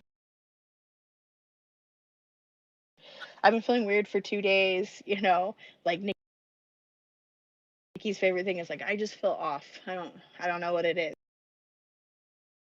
But then he starts getting inspired. Then he starts thinking, because you have this brand new clean energy, right? Yo, And then I was sleeping. I was like knocked out for like 3 days. Like I'm just like, I'm like grandpa over here. Like I just couldn't shake it. It was so annoying and so obnoxious. And then it's like 3 days later, there's videos. It's like, oh, you've been resting right now. There's all these videos. It's like, oh, you've been resting. You're recharging your battery. It's like I'm ahead of the curve. Like I'm on point. It's just that's where you again, that's where you let go of control. That's where you let go of control. That's why we love collective consciousness. That's why we love creating content, so we can realize other people are going through what we're going through. Exactly. So I wanted to explain it too because I know some of you are visual learners like I am. Like I need to hear what you're going to do to me before I say yes. So that's why I wanted to explain it to you. So I'm opening up those 4 directions, telling our ancestors. So the east is the springtime. It's where our energy is being renewed. We come out of winter from that, right? Think about us at winter. We're all cozy in our little blankies. We're watching our favorite movies. We're spending time with family. We're going through emotions with that as well. But we're thinking about what we want because we don't have time with, like, especially those of us live in the winter, like snow and stuff. We're not going outside as much. So we have more time to think about what we want. Then we go into the springtime, and I should mention why we're in the wintertime. That's where all our ancestors are. That is the north direction. And they're whispering in our ear and telling us what we need to work on. So when we leave that energy and we go into the spring, into the east, the sun is rising, you're seeing things in a new light, you're planting new seeds, you're making your beautiful garden, all these foods you're gonna just love by the fall, and you're singing to it and you're giving it love. And then you move into the summer and we are shedding our skin there. That's where the serpent is, the snake, and it's down in the south where it's really hot. And we're having fun, we're hanging out with our friends, we're releasing those skins, we're releasing the veils that we don't want to see anymore and that we're ready to let go of. Then we're moving over to the fall where we all are right now. So think about it, go back to the winter. Like, what were you thinking about? What were you going through? And what were you like, I don't want to do this anymore. I'm going to do better. Then sit there and applaud yourself right now because you are pulling all that stuff out of the garden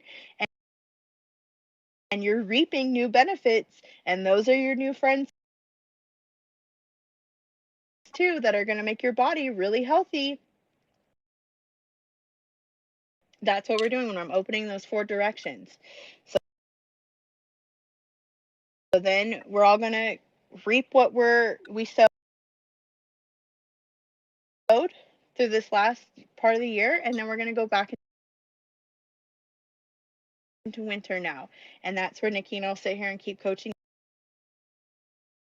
you too and reminding you to go in. What else can we pull out? Like Nikki says on here all the time. Like, I thought I already healed that. Why is that still coming up? There's more. There's probably still more. And I get to do that too. So we're doing it together. Okay. So we're in the spring, we're reaping. Again, look at that self. When I'm opening those 4 directions that I just explained, all of our medicine wheels, all of our ancestry, all of our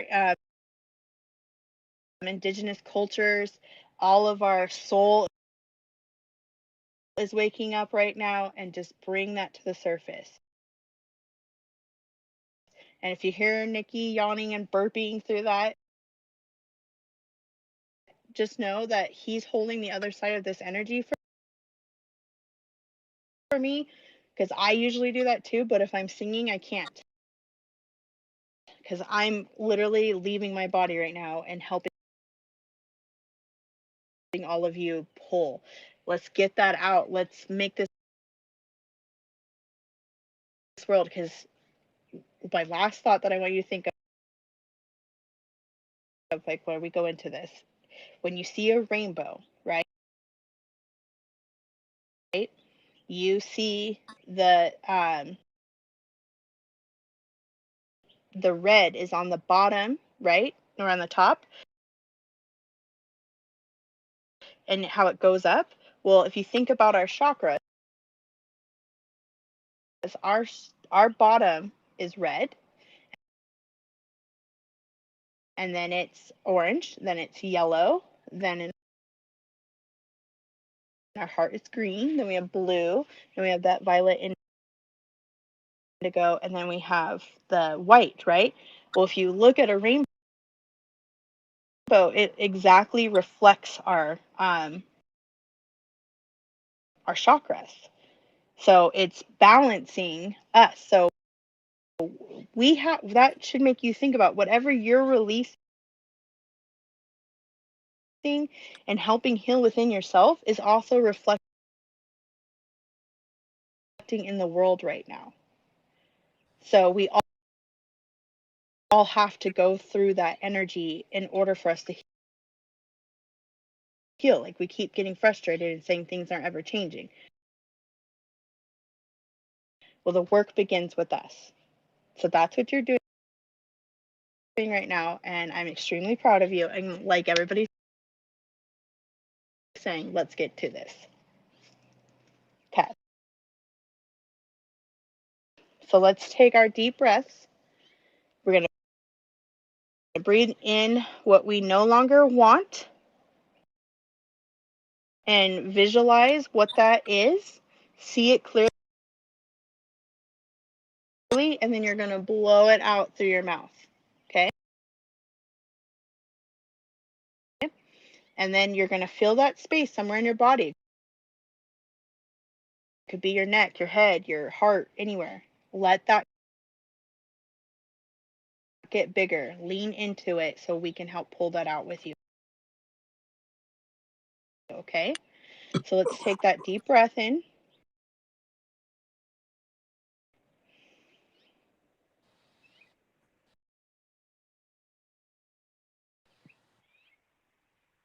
Hold it as long as you can. And then release. You guys are heating up really well. My body, my Reiki is activating, so I know you're doing the work. Good job. Okay, let's do the second one. In through the nose, visualize, release, hold it as long as you can.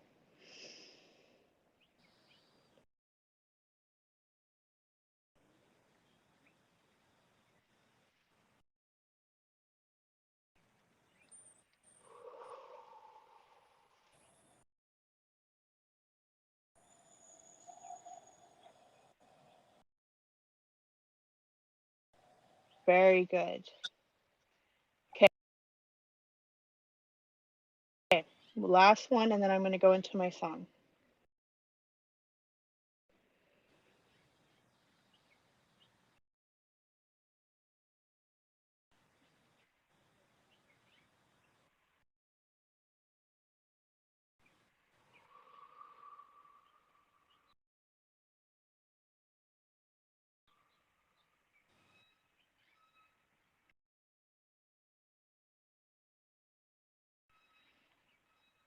Okay, I am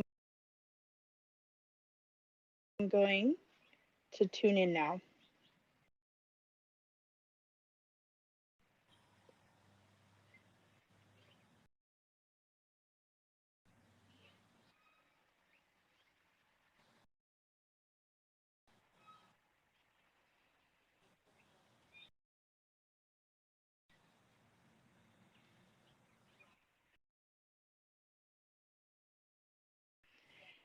Hey, hey, hey, hey, hey.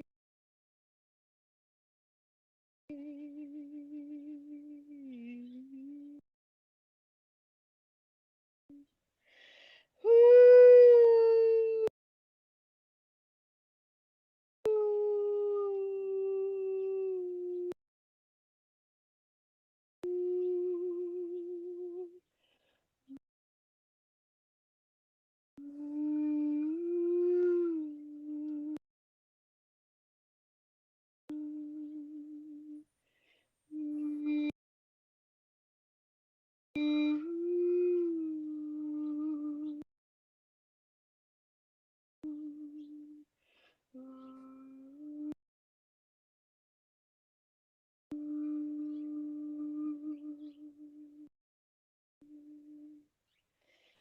Hey, hey, hey,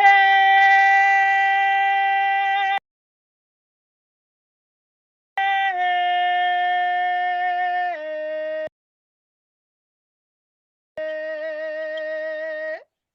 hey,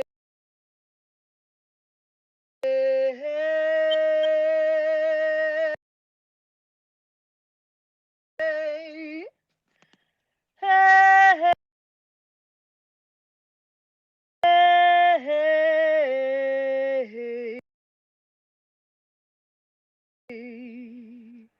hey, hey, hey,